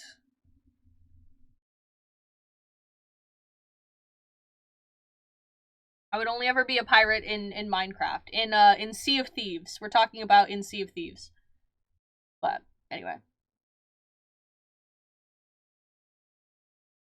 Without an ad blocker, those sites can be very dangerous. Yeah, it just makes me nervous, so I don't use them too much, because I did get some viruses doing that on my mom's computer when I was younger. It's okay, though, because my mom also got viruses on that computer, because she also would fall for things, so. Teen Sky, hello, welcome in. Hand reveal. You can even get a wrist reveal. Forearm reveal. That's all you get, though. That's all you get. No elbows. The elbows are a Patreon exclusive. It's our queendom, yeah. It's our queendom.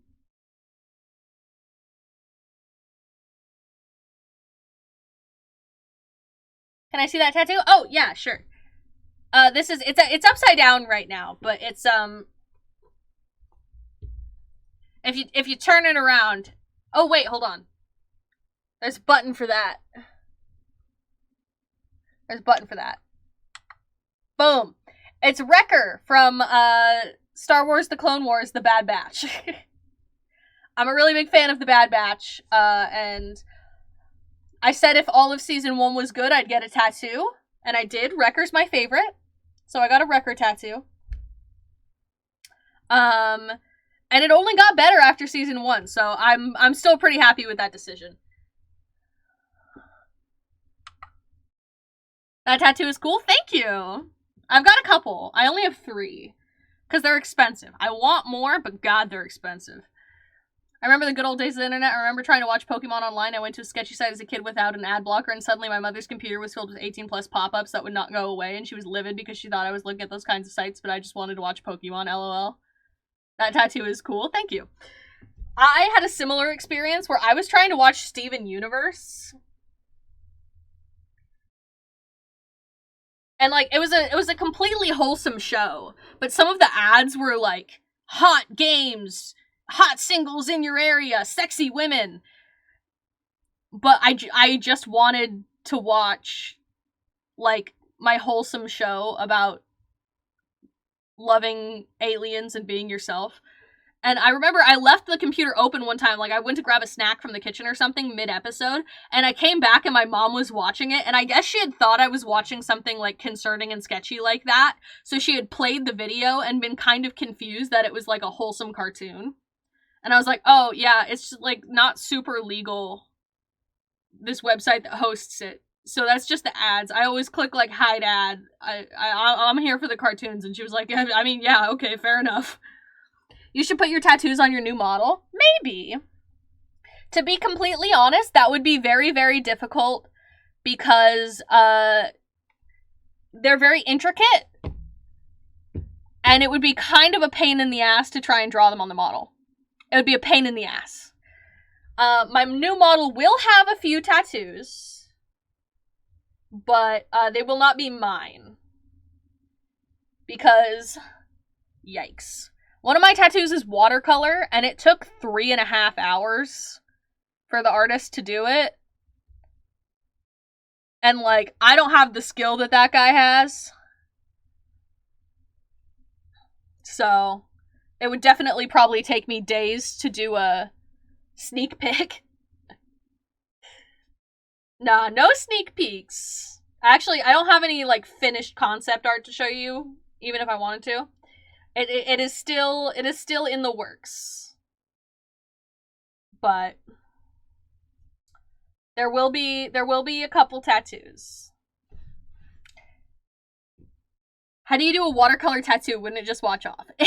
It's a real tattoo. It's just a style of tattooing where they make it look like watercolor. It's a really detailed, intricate, and oftentimes very expensive style of tattooing, because it takes a lot of time and skill to make it look like it was painted with watercolors. So that was my most expensive tattoo. It was also my first one. I wanted to go with someone very, very reputable for my first tattoo, so I did a lot of research and made sure it was someone who had a lot of experience and whose art I really, really liked, so that my first tattoo wouldn't be one I regretted. We already listened to this.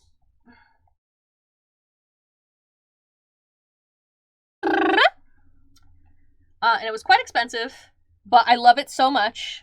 I think it's a really beautiful tattoo. And,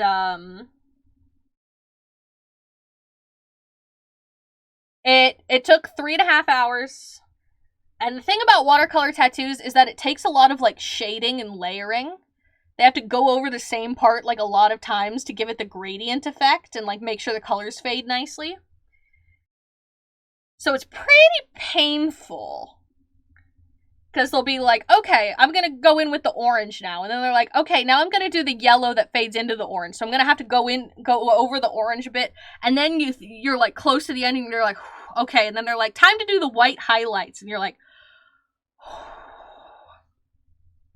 so that was my most painful tattoo for sure. I have one on like my upper chest. And that one's just like some words. Some typewriter font. And that was my easiest one. It took like 2 minutes. And it didn't really hurt that bad because it was so like fast and easy. But it did feel weird because I could feel the vibration of the tattoo gun like vibrating my rib cage. And it was a really strange feeling.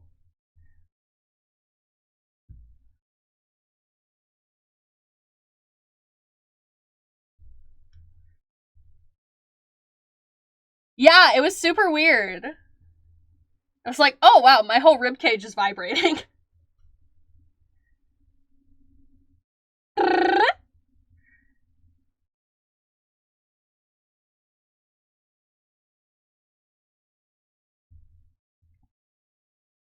I know a friend of mine, she got a butterfly as her very first tattoo because she loves butterflies, but she lived with her grandmother who was very religious and didn't like tattoos, so she had to hide it on her shoulder. Her grandmother found out, like, within 2 or 3 days. Yeah. Most of my cousins and I got tattoos before my grandma passed, and she didn't love them, but she was like, well, okay, if you like them.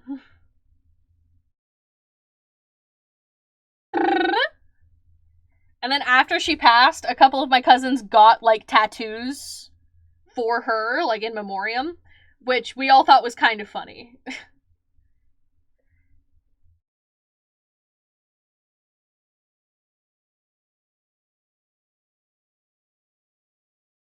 My sister pierced her own septum, like the center part of your nose. She did her own septum piercing. And she hid it from our parents at first. So she had, like, the one where you can, like, flip it up into your nose. It's, like, open at the bottom and you can, like, flip it up. And she hid it for, like, maybe 2 or 3 days until she forgot to flip it back down. And she just walks into the kitchen. She's like, hey. And they're like, hi.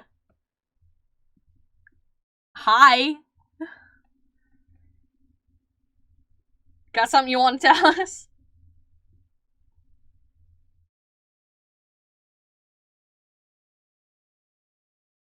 The legendary Miss Britney Spears.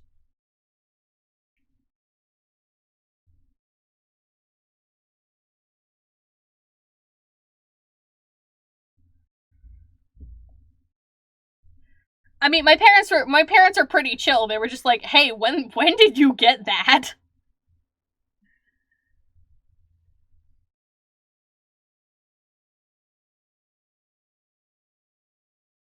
I think my sister actually got her first tattoo before she was 18. Which is not legal in the state we live in. She got it on vacation.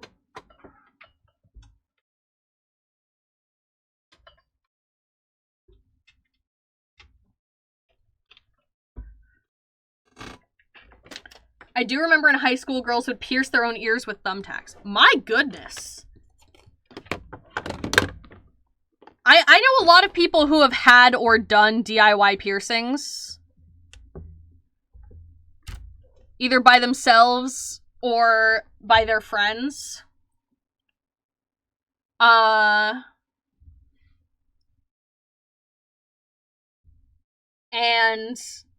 I would not recommend it, but they definitely didn't do it with thumbtacks. Some people would do it with, like, a sewing needle, but a lot of them would buy, like, kind of a sketchy piercing kit off Amazon. And they were always really careful about, like, disinfecting and stuff. I will say that. Like, my sister's DIY piercings, I don't think she ever got any of them infected. Determinate. You have some fast fingers, but yet you play so much slow games. Yeah, the thing I struggle with at games isn't necessarily the physical speed of pressing the buttons. It's the mental speed of figuring out which buttons to press and when. I just get kind of overwhelmed. This is a very simple motion that I've been doing for over a decade now. So I've gotten pretty good at this. That was definitely no disinfecting of those thumbtacks. In fact, very commonly they would use the same thumbtacks and just run it under some water between people. Yikes! No, it's definitely gotten a bit more sophisticated as far as DIY piercings in high school go now, I guess. I would, just disclaimer, go to a piercer. Go to an actual piercer at a piercing shop or a tattoo parlor. Go there. Don't do it yourself.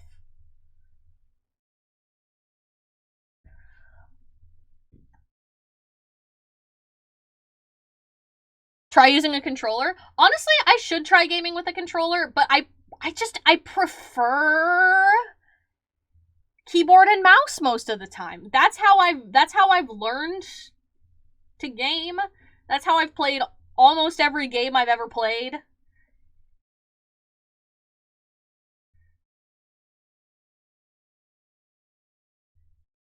and I struggle with the controllers. I misclick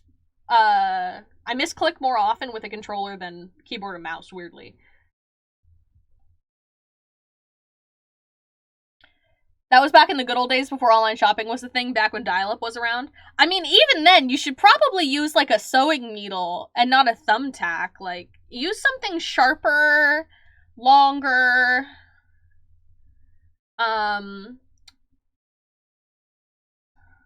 cleaner.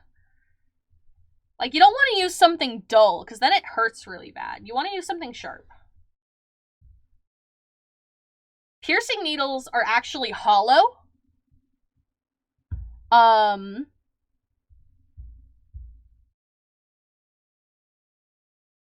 Piercing needles are hollow. So they actually sort of like, it's more like a hole punch. Which is kind of funny.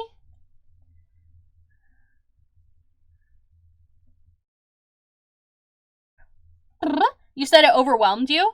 Oh, just like a lot of very fast-paced games, it's hard for me to keep up with what I'm supposed to be doing. Like, the problem isn't I don't know which button throws a grenade. It's that everything is moving so fast that I don't realize I'm supposed to be throwing a grenade until like a second after I should have, and then I die. Stuff like that. Like, the inputs isn't really the problem, it's just that really fast-paced games I have a hard time keeping up with. I say back when I was in high school like I'm not in high school at this very moment. Yeah, but you work there. Shake it. Shake it. Shake it, baby.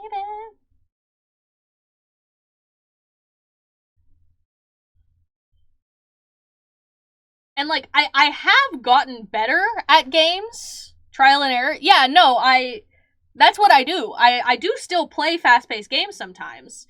It's just a lot harder for me to stream them.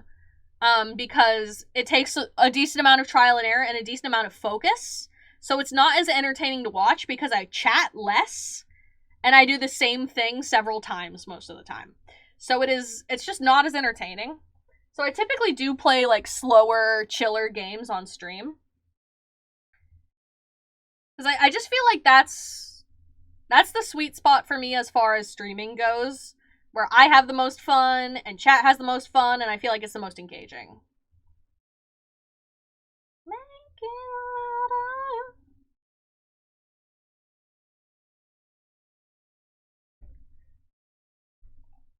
Practice with Uncharted? I can't really afford AAA games right now. I've heard Uncharted is fun, but it's not really top of my list. I've heard it's cool, but I really like indie games, honestly.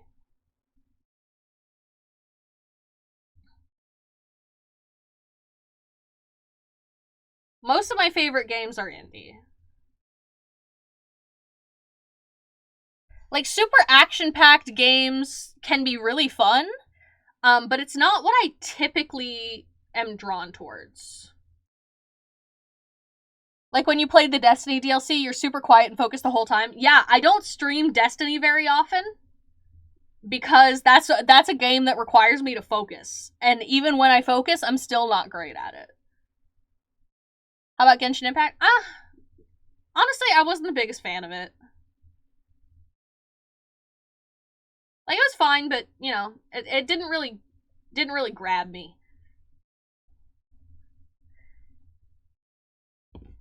We've definitely already listened to this. Yeah, okay, Brittany.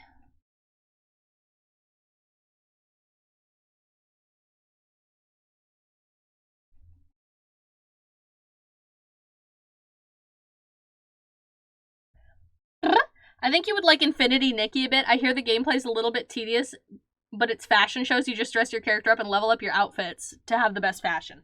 I have been wanting to try Infinity Nikki. I will admit, that one has piqued my interest. I assumed it would be super expensive because of how pretty all the gameplay I've seen of it was, but apparently it's free. So honestly, I have been toying with the idea of streaming that soon. Because I love a fun outfit. I love fashion. Play with your heart, lost in the game. Oh, baby, baby, think I'm in love. Not that innocent. Yeah, it's free. I mean, I've heard that as far as, like, microtransaction games go, it's actually one of the easier ones to play without spending money. And don't get me wrong, I have experience with that. I quite enjoy the occasional mobile game, including one mobile gacha game I've been playing for probably about 6 or 7 years. And I pretty much never spend money on them. I think that gacha game I've spent 99 cents on in that 6 or 7 years. I did it one time and I was like, that's kind of dumb. I'm not going to do that again. So I much prefer free to play. It's a gacha game, so all the outfits are locked behind that. That's fine.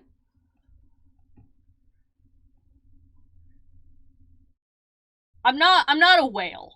Like, that's just not how I'm used to playing games.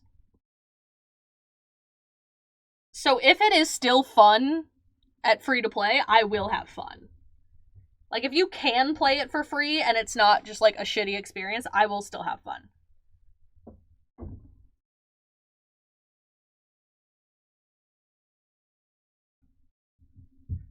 You think that I'm sad for my love. I'm not that innocent. Oh, we're coming up on a commercial break. We just finished the row. Do we want to break here? Oh, it's getting too big to fit on the screen now. That's good. Do we want to break here, or do we think we can do another row? Should we try and speed run another row before the break? We'll go really fast. This is a speed run. Speed test.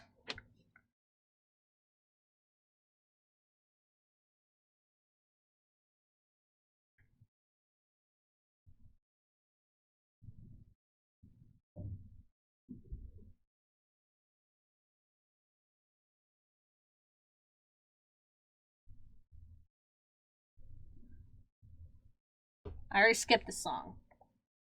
There we go. We'll get some Iron Mouse going. We're speeding. Don't tell the highway patrol. We're going fast.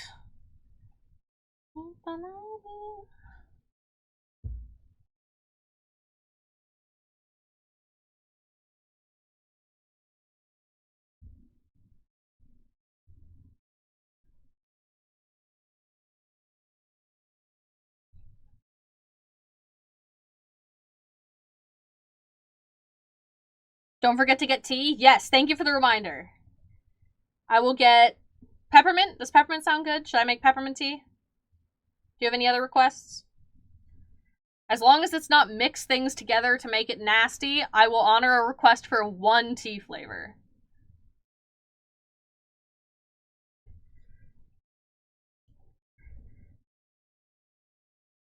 You are king.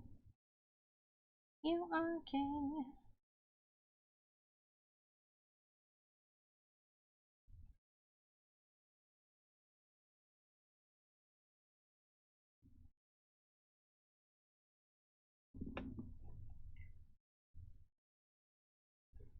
Oh, we're almost there. We're almost there. The suspense, the tension, the drama. Warning, warning.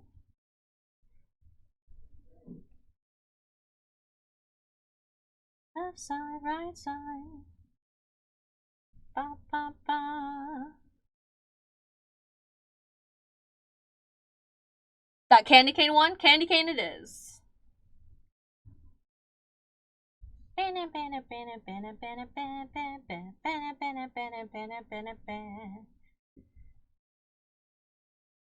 And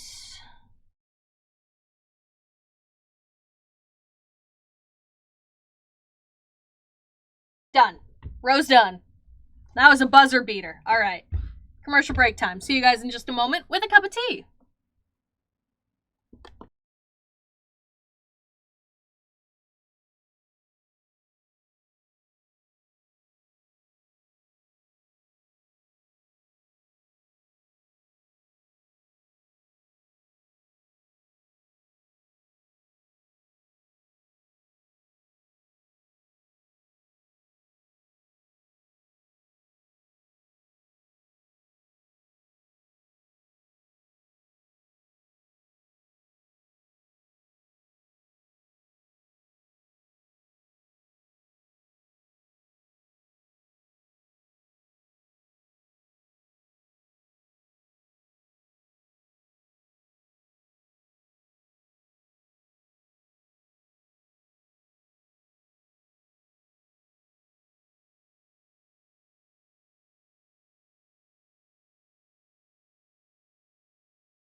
hello. Sorry that took so long.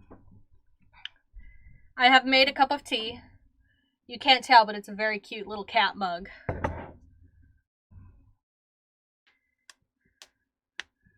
And when I've returned, let me put my gloves back on for my modesty.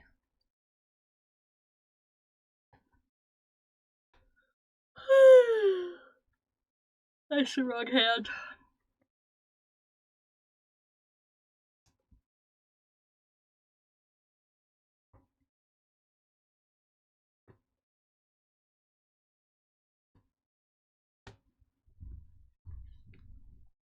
There. Welcome back. Actually, I still have the one with the label on right here. I'm curious what fiber this is. 100% acrylic. Okay. It's a very soft acrylic. We already listened to this.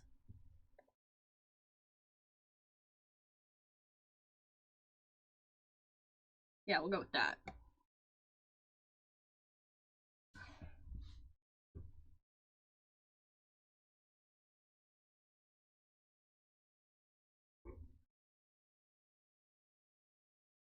Me.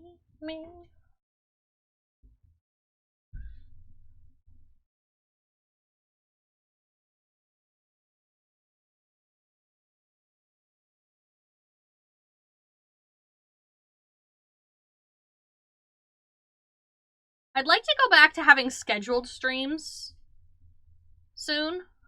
My schedule has been, just like in general, my life schedule has been very all over the place in recent months. But I would like to go back to having scheduled streams. I wanted to try just doing like unscheduled for a while, but I'm not a person who can remain consistent with unscheduled things. I need a routine. I need a plan. A plan of action.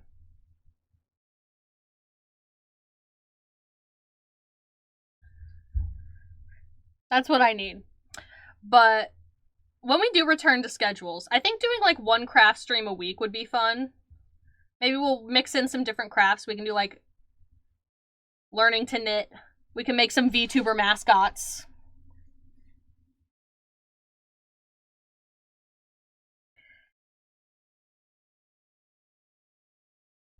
I used to be really into like modeling clay, so it'd be fun to do something with that.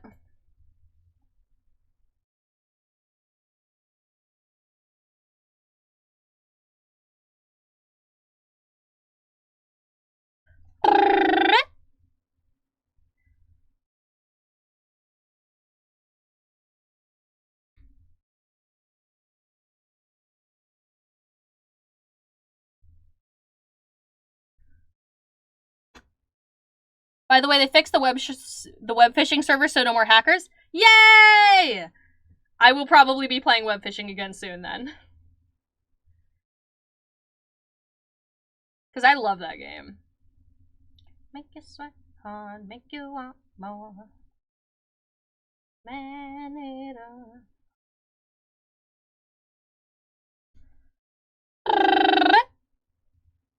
Yeah, I think it would be fun if we had like one day of the week that was dedicated to like little craft circle streams. I think that could be fun. If it's like a scheduled thing, I think it would work pretty well. And then the rest of the days we can be, you know, gaming or chatting or whatever else.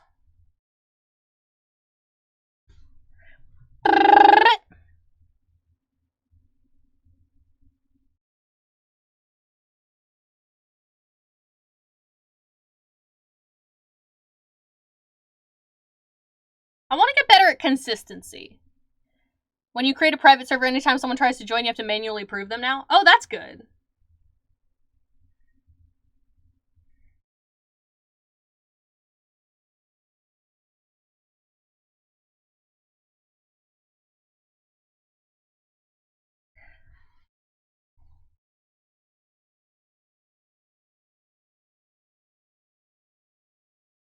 Man. He's a man eater.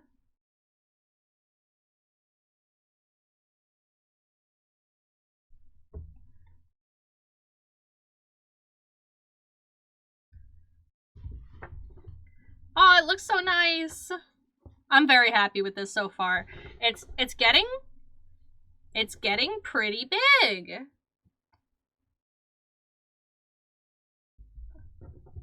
We're making excellent progress. I just started this a few days ago. I just started this like 3 or 4 days ago. So, this is very good.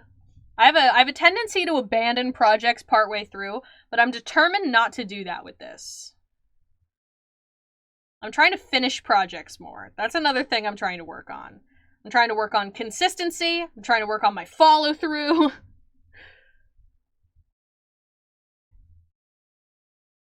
On branching out. All kinds of things.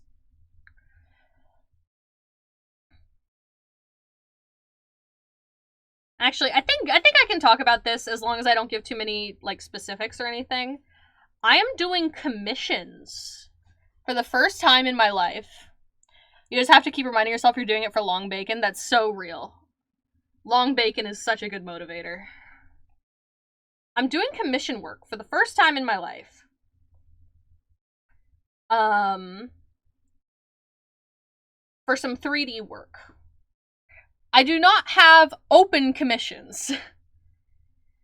People have sought me out, or I have volunteered to friends. And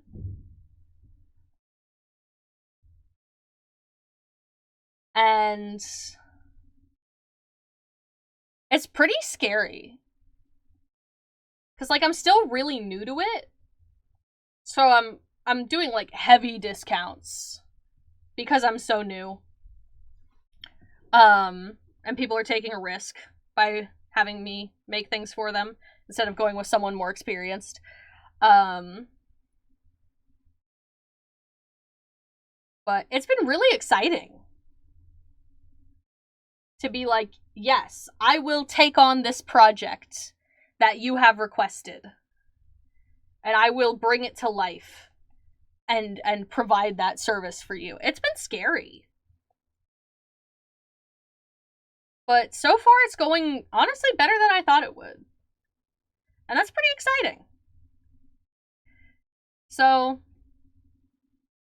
basically, what I'm saying is, in the next, handful of months, you might see some new VTubers who had their models made by me.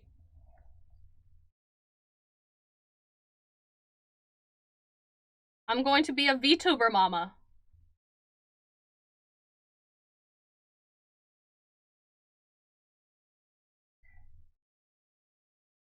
And hopefully they're good models. God, I hope they're good models. Because if they're not, that's gonna be embarrassing and difficult. But Dadzo, hello Dadzo. Well, I can't tell what you are doing and not doing. Oh, I see what you did there. Welcome in, Dadzo. Welcome to the crochet handcam stream. I got a pocket full of sunshine. I got a love that I know that is all I know. Ooh, whoa. Do what you want, but you're gonna break me. Sticks and stones are never gonna shake me, no. I brought the cringe. Oh, well, this is awkward. I already brought the cringe. Sorry, we should have coordinated. If I had known you were bringing, I'm sorry. Next time we can make like a potluck spreadsheet or something. Because now we both brought cringe. That reminds me of that person who made a plushie of a VTuber as a commission, but he had 3 of them that didn't come out right, so he offered them to that VTuber's community, and that VTuber had a meltdown. Commissions are... Okay, do you want to hear my, like, controversial VTuber opinion?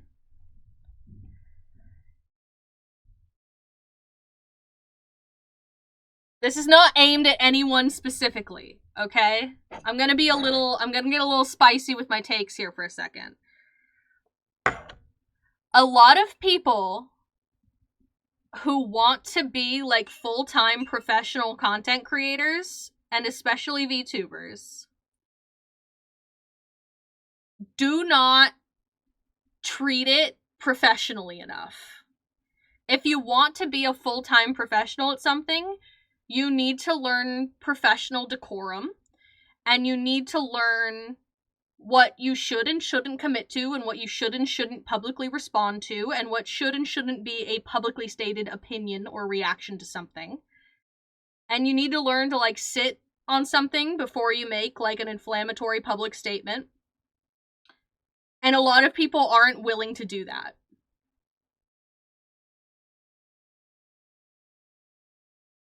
Like, if you want this to be your job, if you want there to be money involved, you need to be professional. And a lot of people are not willing to be professional. That's my hot take. If you get in a lot of drama, other creators, or especially brands, won't want to partner with you to promote their stuff. You know, if you treat artists poorly, other artists won't want to be commissioned by you. You might get blacklisted. If you're rude to people in the community, they won't interact with you. If you treat your viewers poorly, or like they're your personal ATM, people aren't going to want to watch or interact with you. Like, if you want something to be a business, you have to be professional about it. And that doesn't necessarily mean you can't be silly, or like make dirty jokes, or say dumb shit on stream. God knows I do plenty of that. But I am pretty careful about what I interact with publicly, I would say. And I think that a lot of people maybe haven't, I don't know, internet safety, and like, you know, you gotta be careful what you say on the internet. That was something that I definitely learned about as a kid. I don't know if that's just like not as commonly stressed as it used to be, or if that was just my parents, or I don't know. But I believe in professionalism. And maybe that makes me boring. Like, if you're doing this as a hobby, do this as a hobby. Don't worry about that. Say whatever you want. But like, if you're trying to make this your job, I don't think you should be posting like frequent personal vent posts on your like VTuber, streamer, Twitter. I don't think you should be making a lot of call-out posts. I don't think you should be, you know, giving your opinion on the drama of the week all the time. Because this is something that I think a lot of people disagree with me on. But Twitter is content. When you tweet about something, you are making content about it. And I see a lot of people who, like, they're like drama tubers. They talk bad about drama tubers, but they tweet about whatever the drama of the week is constantly. You are also making content about that drama. You are just making a different form of content about it that is, like, less serious or less monetized. But you are still, if you are constantly weighing in on drama on any platform, you are a drama creator to some extent. And it's a little weird to be judgmental of people who do it on a different platform. That's my really spicy take, is that if you frequently tweet about drama, you probably shouldn't talk shit about drama tubers, because they're doing what you're doing, but just on a slightly more elevated level. I think that's the spiciest thing I've said so far, probably. But I don't know. We're having a little gossip, a little craft session. We're spilling the tea. Here it is. I'm not physically spilling it. That would be, I don't want to do that. I'm hoping not to spill it, actually. I'm actively trying to avoid that. You aren't wrong, also you can monetize tweets now. Yeah, especially since tweets have gotten monetized, a lot of Twitter drama is for money, and because that gets interaction. I have never had much success on Twitter. Twitter is, I think it's my smallest platform that I like actively post on. Twitter is my smallest following. And it's one of the first ones I made. But I don't know. I think that's largely because I'm not very good at like getting engagement on Twitter. Like I don't do a lot of like I don't do the follow bait or like I do the trends sometimes, but I don't know. I never had like a big pop off tweet.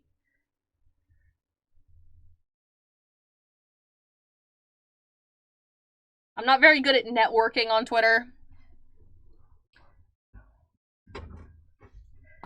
For when it comes to social media, Twitter I have my most following on, but I get my most engagement on Blue Sky. I have not been posting as actively to Blue Sky lately. I think it's because I followed too many people. I followed too many starter kits, and I followed people that I probably wouldn't otherwise have followed. Who, like, post a lot of stuff that is negative, that I don't really like seeing. But I feel guilty unfollowing someone, which I need to get over. I need to get over that.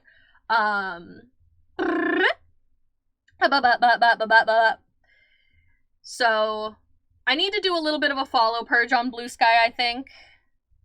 But I will say, Blue Sky I had more success with than I thought I would. I just haven't been using it much lately because I need to make some changes to the people I'm following and the stuff that I'm seeing on my feed. I'm waiting for Blue Sky to get the creepy stuff purged off the site. I have not seen anything creepy, but I don't know, maybe that's just the circles I'm in. I see a lot of not safe for work art, but that's because I follow people who post that, which is honestly something else I should probably, unfollow some people who only post that. Because, like, I don't mind the occasional spicy artwork, but every time I open Blue Sky, it's like hardcore porn. So I need to curate my feed on Blue Sky a little bit, and then I'll probably be more interested in using it more actively. That's something I need to do.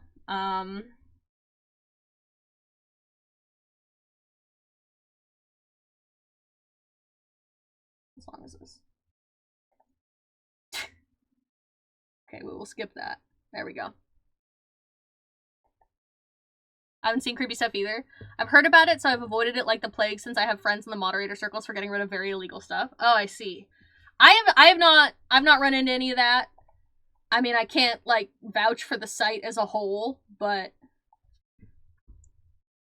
it seems like the whole thing is that you really only see stuff that you seek out on those sites, where there isn't, like, an active algorithm. So, like, there's fewer viral posts, but if people follow you, they're more likely to see your stuff. Because it kind of only shows you stuff from people or topics that you're following. So it's pretty easy to just, like, keep to your circles. Which, has its pros and cons. The reach might not be as good in some cases, but you also don't end up with your posts accidentally circulating in the wrong circles and people are mean to you. Stuff like that.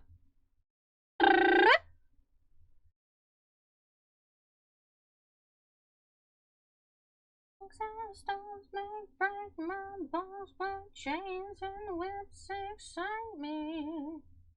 I might be bad, but I'm perfectly good at it. For real? No nightmare fuel out of the blue? Yeah, no. I have seen more fucked up shit on Twitter just randomly recommended to me or spammed by bots than I have seen on Blue Sky. Because on Blue Sky, I have seen none of it. Like, I've been on Twitter and I'm like, oh, let me check the replies to this. And one of them, like, seems like it's a snuff film and I'm, like, scrolling away really fast. Like, no. I've not had that experience on Blue Sky. Not encountered any potential snuff films yet. Which is good. Let me very clearly state, I would like to not encounter those. I'm very anti that.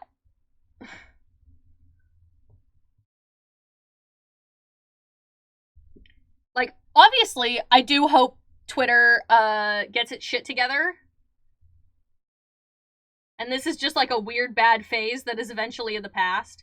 Because, you know, a lot of people... There's a lot of things to be said positively about Twitter. A lot of people have worked hard building their communities on there for years. And, like, migrating their whole social media presence is a difficult and, like, not very feasible thing for them to do.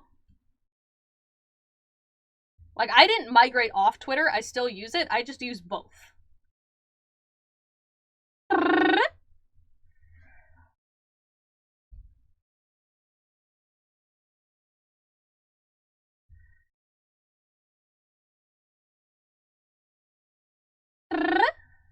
Like, there's pros and cons to any platform.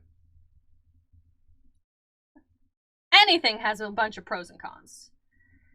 Like, even just YouTube versus Twitch, there's a lot of debate about, like, which one is the better streaming platform, and there's arguments to be made either way.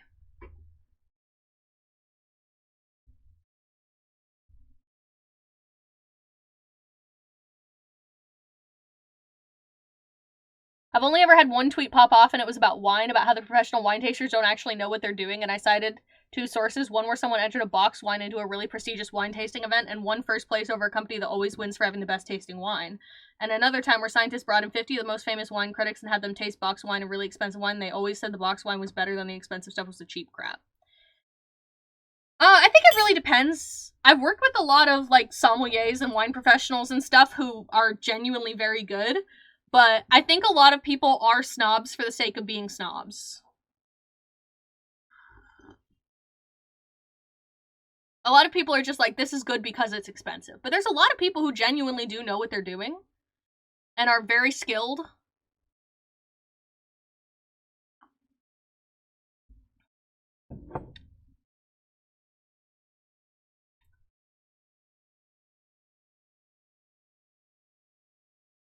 And I've also worked with some people who are like, no, boxed wine has come a long way and it isn't necessarily just like cheap shit anymore. Some brands are doing it because it's more environmentally friendly or stuff like that. Like,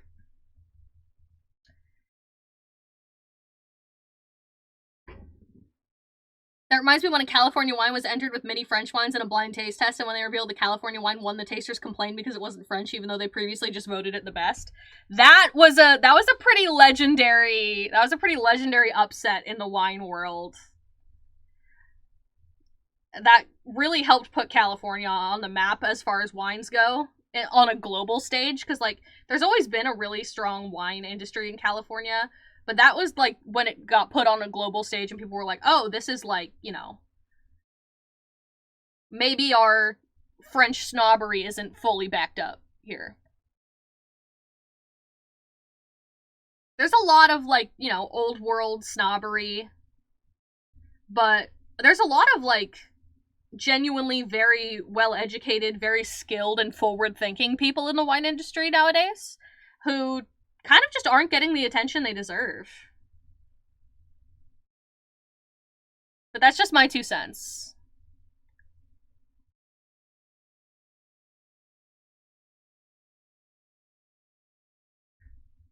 I don't even drink wine.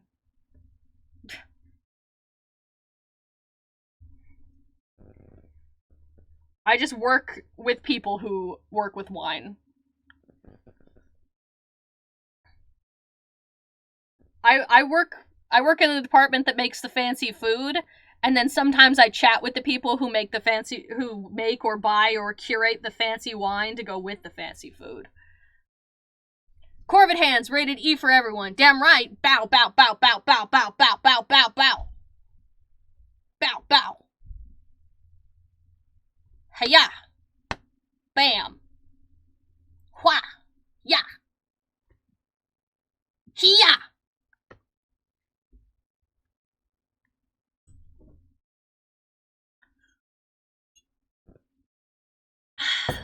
Have you heard of Gator wine? I have. That's a new one. That's one I learned about recently. Very experimental, very avant-garde. I'm partial to Italian wines for religious stuff, storage, and cooking. I'm not too educated as far as, like, specifics of wine. Like, I'm not a sommelier. But I have family members who are very accomplished sommeliers. And genuinely, I have family members who can tell incredibly specific details about wine by tasting it.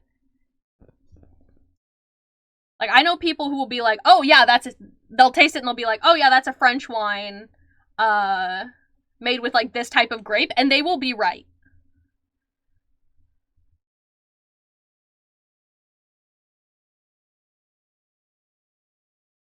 So I'm not a snob, or like, snob isn't the right word. I am not a, enthusiast about wine. I don't drink, but, I know a lot of people, and I'm related to and grew up around a lot of people who are. My sister is actually about to start training to be a sommelier. I started drinking wine because my last job was super about it, and I'd get free wine every now and then. We get free wine sometimes, too. I use it to make mostly, like, pastas or pot roasts. Because Ciro works at a restaurant, and if the wine department is like, hey, we did, like, a tasting, and there's a half bottle of this left over, do you want it? Sometimes she'll be like, yeah, and she'll take it home, and she'll be like, can we have pasta? Have you heard of mosquito pee? I don't think I have. Do they put gators in vats and squeeze the juice out of them? No. Gator wine is a fresh and fun new mixed drink that's half Gatorade and half wine. We also had a cheese with port wine in it. Yeah. There's some like wine soaked or aged cheeses. I don't know too much about that.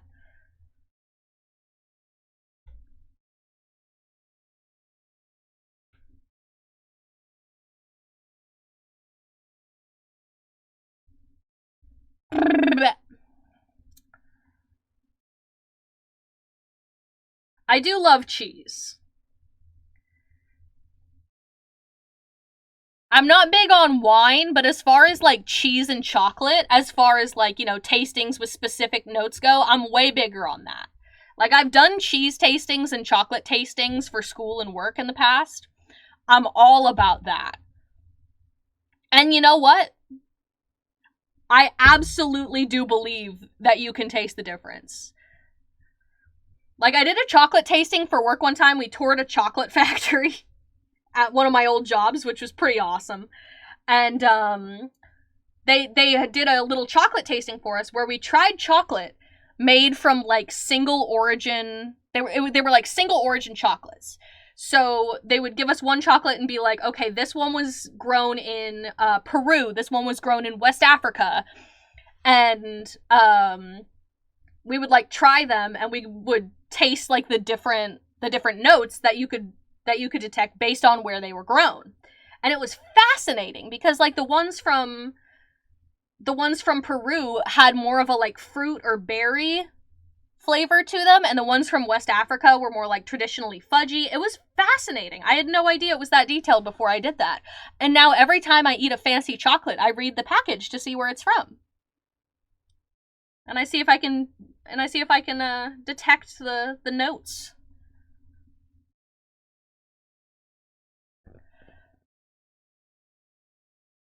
At least you get electrolytes. Yeah, it's honestly probably one of the smarter mixed drinks you could make.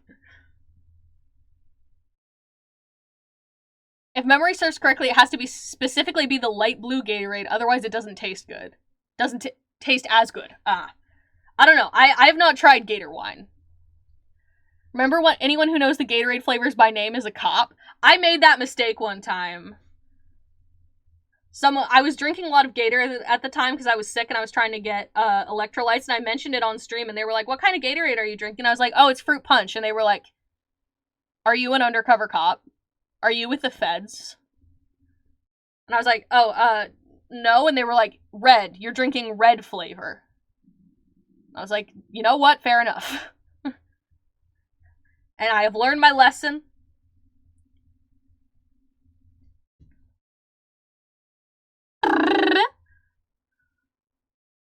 Did I ever tell you my uncle opened a brewery in China? He was a brewmaster. That's why I know this small amount myself for alcohol. That's really cool.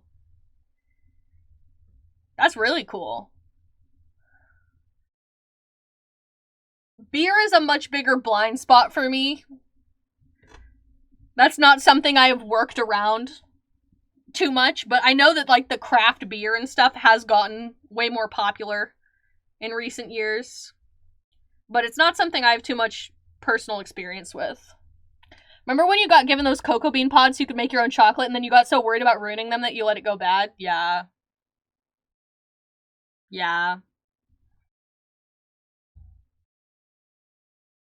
I was like, this is like a really hard thing to get in the United States. I want to make sure that I use it correctly, and then I waited too long because I was worried about it. Actually, it was the same chocolate factory that did the chocolate tasting. They gave it to us. They were like, we don't normally do this, but we just got a shipment of, like, fresh cocoa pods in. Do you want them? Always wanted to make chocolate as a kid. I know. I would like to do that someday. If I can ever get my hands on another cocoa pod that I'm not too scared to process. Still, I used to be a beer snob. Still am, but it gets me clocked. Oh well. Drinks my 90-minute IPA. I'm not into... I don't drink at all. At least, like, frequently. I will occasionally have a sip of wine if I'm, like, at dinner at my dad's house and he's, like, picked out a wine to go with the dinner. Sometimes out of curiosity, I'll, like, have a little sip to see what it tastes like and how it pairs with the food. I took a wine and food pairing class once in school, but, like, I don't recreationally or regularly drink. But I will say I will not do that for beer. For wine, I'll sometimes be like, oh yeah, I see why you picked that to go out with this meal. For beer, not for me.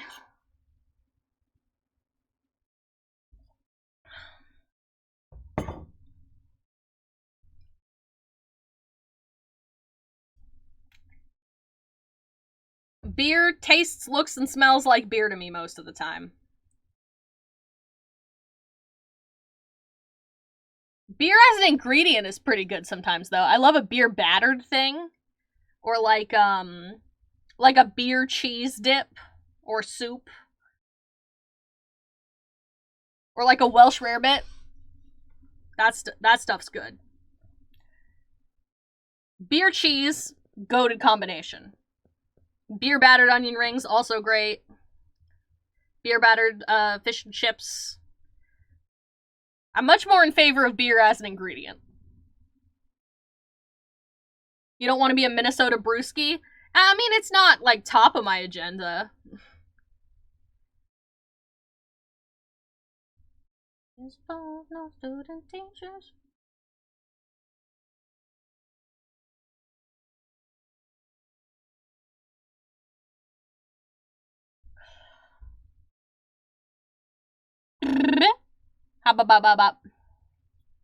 Using beer in cooking is the best. I don't do it often, but when I do, it's usually with cheese. Okay, we've got to fold it over now because it's getting long. Maybe once I move into my own place, I'll try making some mead. It seems like mead is really having a moment right now. I feel like mead was something I never really heard about until, like, a couple years ago. And suddenly I keep hearing about mead. I keep hearing about people who are making their own mead. Like, it seems like it's really getting popular. That's, you know, good for mead. Good for them.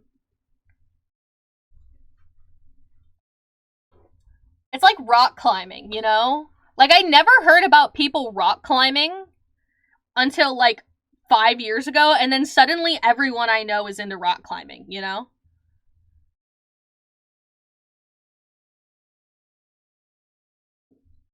I love hot dogs and bratwurst cooked in beer. I have not tried that.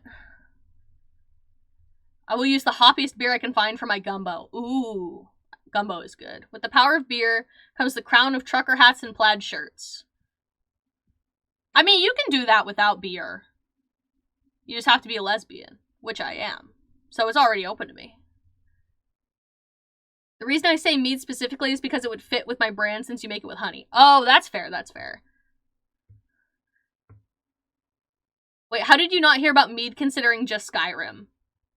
Well, like, I've heard of mead, but, like, I didn't hear about people drinking or making mead. Like, it was something that didn't come up often and not in real life. It was more of a, like, fictional, or, like, historical thing.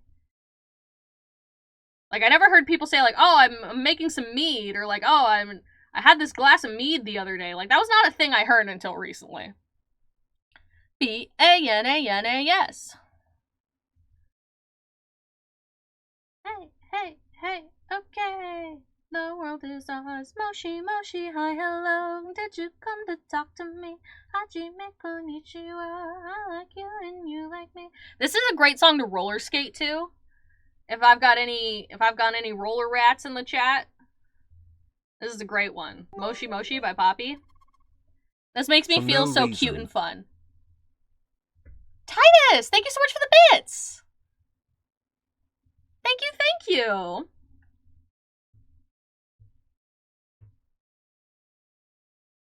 Kathy is online. Hello, welcome in. How are you?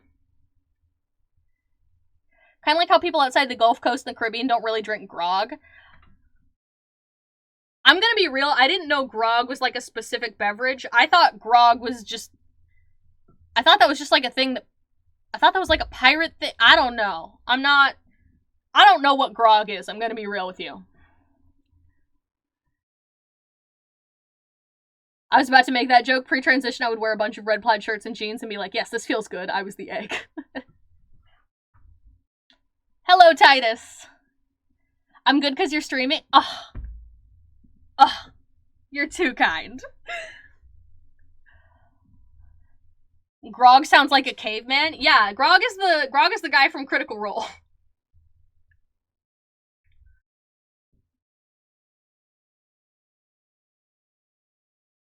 Like, I've heard of grog referring to alcohol, but I didn't know it was like a specific thing. Grog is rum thinned with water. Oh, fascinating. I did not know that. How's Syrah? Syrah's good. She's at work right now. Because she's, like, employed or whatever as, like, a responsible contributing member of society. So she's at work. So I'm making her a scarf. I always thought you'd have painted nails. Are you a nail biter? I am not a nail biter. But I am a cook. And according to the health department, you are not allowed to wear nail polish in the kitchen. Am I currently, or have I in the last few months, gone to work in a kitchen? No, because of health stuff. But I was in culinary school or working in restaurants for many years before that, like probably 5 or 6 years. And I never painted my nails during that time. So I don't own nail polish. Even though I'm not working in a kitchen right now, I thought about it. I was like, oh, maybe it would be fun to paint my nails. I haven't done that in years. But I was looking through my stuff and I was like, I don't own nail polish, actually. I didn't realize that. So I thought about it. I was like, oh, especially if I do a Handcam stream, I should paint my nails. But I didn't have any.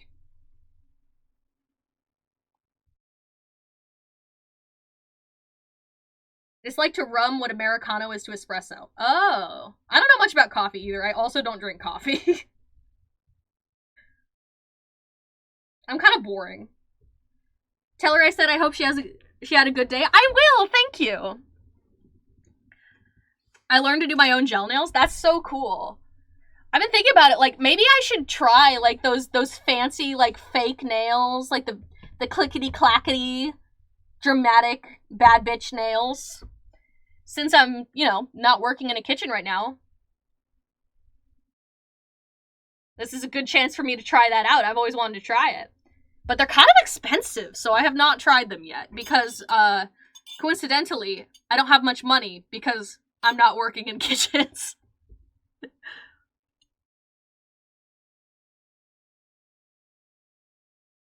I would rather have people with painted nails cooking food than seeing more of those claws called nail extensions in kitchens. You're not allowed to wear those either.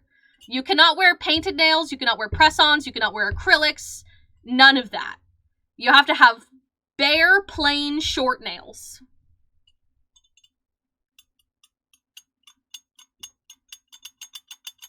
If someone is wearing fake nails or acrylics in the kitchen, that is a violation of health code.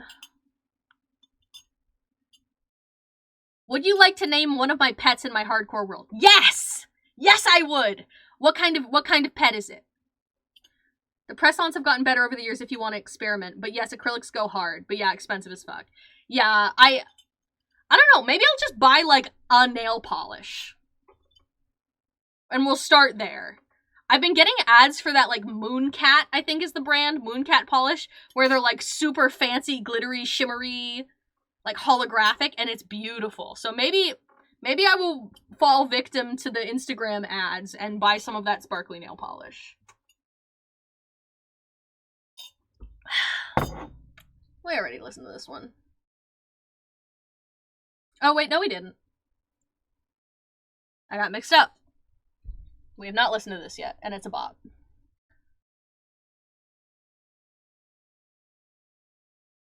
You wanted me to stay. I can't ignore the crazy visions of me in LA. A gray cat or a black and white cat, a doggy or a chicken, your choice. Ooh,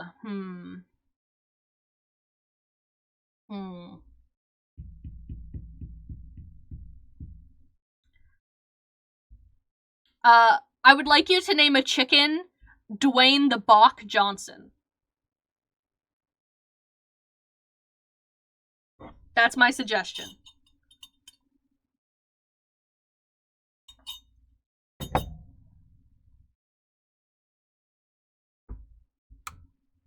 Oh, I bumped the camera. Whoops. I'm still getting used to this hand cam. I just bought this. You got it. Woo! Dwayne the Bach Johnson. Is that too many characters? I don't know how long Minecraft pet names can be.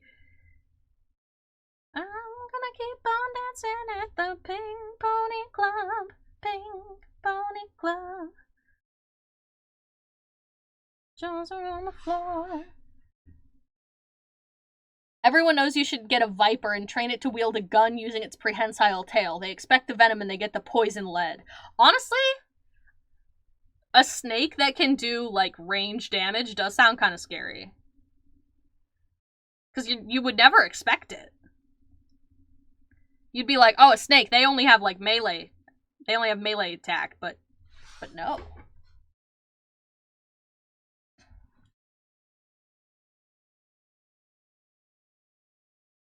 Dwayne the Buck Johnson? I'm suggesting Bach. Be okay. Like I don't know. It's an onomatopoeia. I think that's the noise chickens make. If I had to spell it, Bach. Bach, Bach, Bach. I'm gonna keep on dancing at the Pink Pony Club.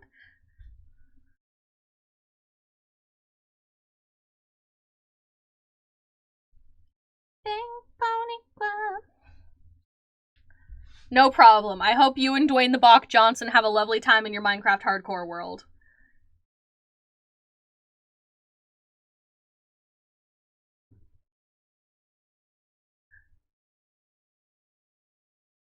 I cannot stay on too terribly much longer because I do have a phone appointment with my doctor.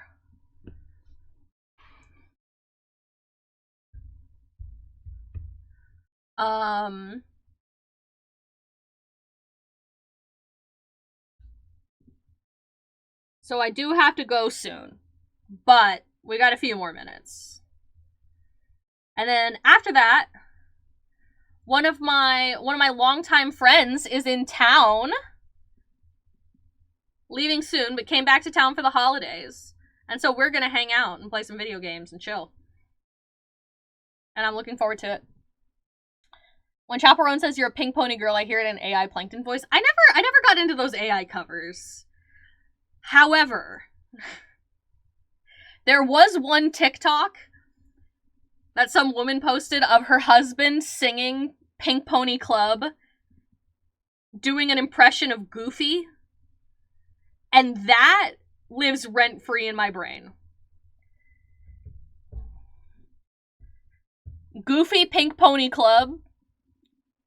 Sarah and I reference that all the fucking time. Gosh, what have you done? You're a pink pony girl, and you dance at the club. Oh, mama, I'm just having fun. Yeah, gosh, what have you done? That one's great.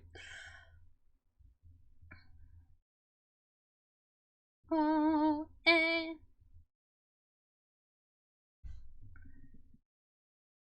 all of the people start to rush.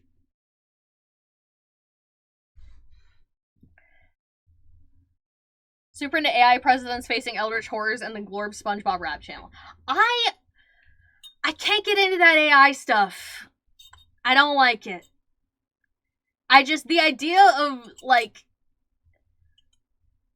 making an AI that can make it sound like people said or did things they didn't say or do, that scares me. That freaks me out, and I don't like it. It gives me the heebie-jeebies.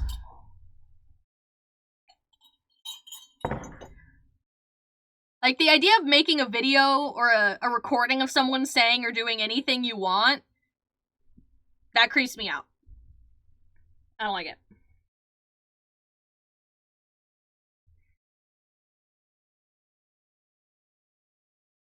It gives me the heebie-jeebies.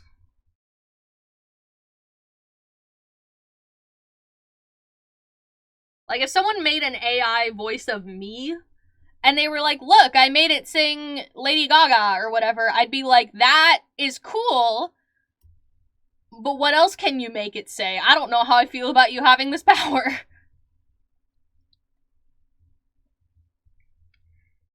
I don't know if I want you to be able to make convincing sounds of me saying things I didn't or wouldn't say, you know? Like, I would be uncomfortable with that. So, like, kind of just on principle, and also just, it kind of icks me out. But, like, I'm not here to host a Socratic seminar on AI or anything. That's just... That is my opinion. I'm not here to have a debate.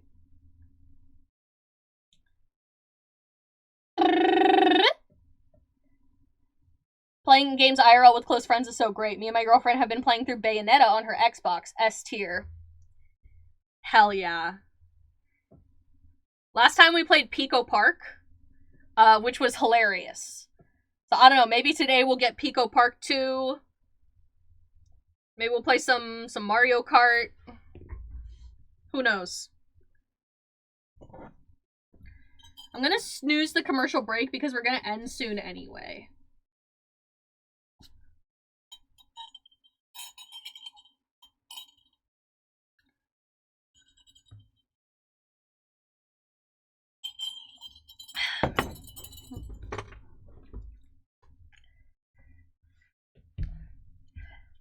I am glad that one of my hobbies is crochet, though, because so far, no one has been able to make a machine that can crochet. There is no viable machine or automated crochet. It can only be done by a person.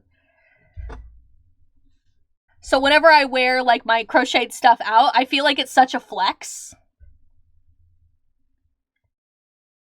Like, yeah, I made this with my hands.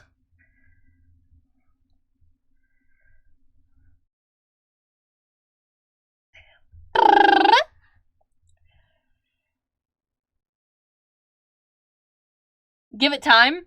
Yeah, I mean, they probably will create it at some point, but it's so much more complicated than knitting. I watched a video about it recently. I guess it's like there's significantly more, like, specific movements involved in a single crochet stitch than there is in, like, a knitting stitch. That's kind of just like a loop through a loop, but this is, like, so many loops in so many different directions that it's just so difficult to get a machine to do it well, or like feasibly at all, especially on a commercial level.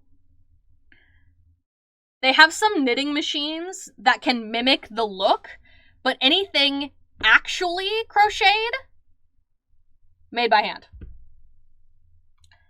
How expensive is it to get into? Not. Yarn is pretty cheap. I think this one was like $3 or $4, and you can get it cheaper than that. A hook, you can buy like a pack of them on Amazon in a bunch of different sizes. Or you can get one of these nicer ergonomic ones like I have for a bit more.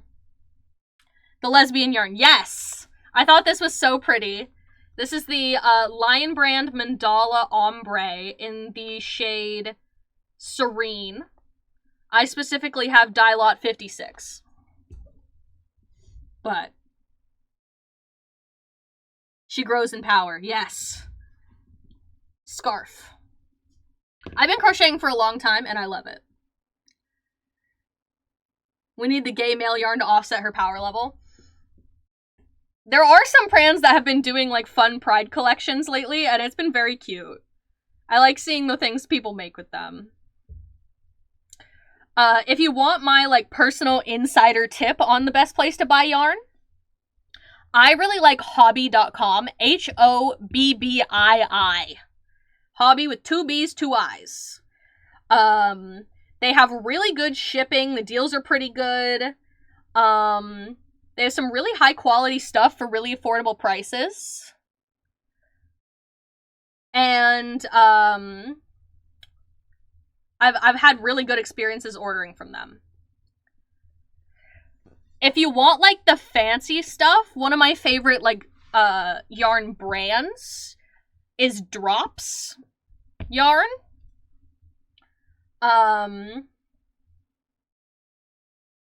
Drops is great. You can buy it on Hobby for pretty affordable. If you want to get into, like, natural fibers, I think that's a good brand to start with. They have some nice, like, wool blends and mohair and stuff. Any tips to get started? Yes.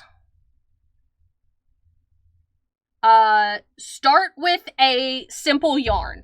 Don't pick out something that's like a bunch of fringe and frills and fluff to start out with, because that'll make it harder to see your stitches and you won't be able to tell what you're doing.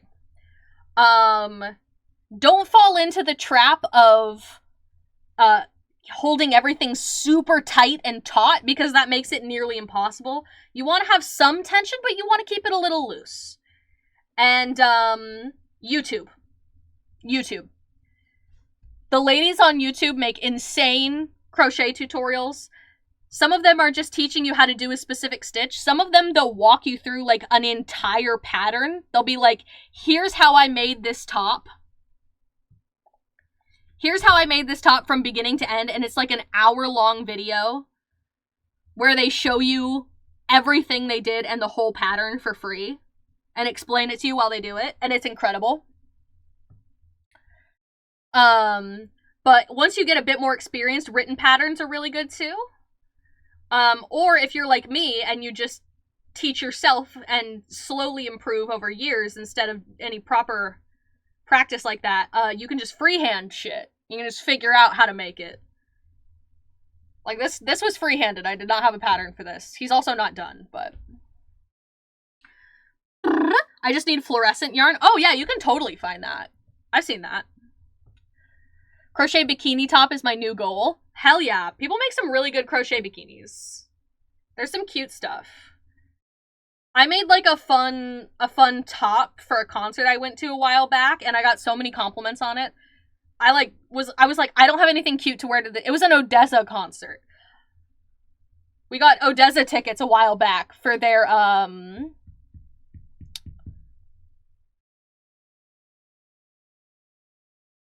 last goodbye tour. And it was the day before, and I was like, I don't have anything cute to wear to this concert. So I, like, quickly made a cute little top, and I wore that, and I got so many compliments on it. People were like, oh my god, I love your top, and I was like, thanks, I made it yesterday. And people always go, whoa, that's so cool. And it's wearing something that you made is such a huge boost to your confidence, because people will compliment you on it and you get to be like, oh, this old thing? I made this with my own human hands. And it feels really cool. All right. We're probably going to end on that row because my appointment is coming up. Here's what we have.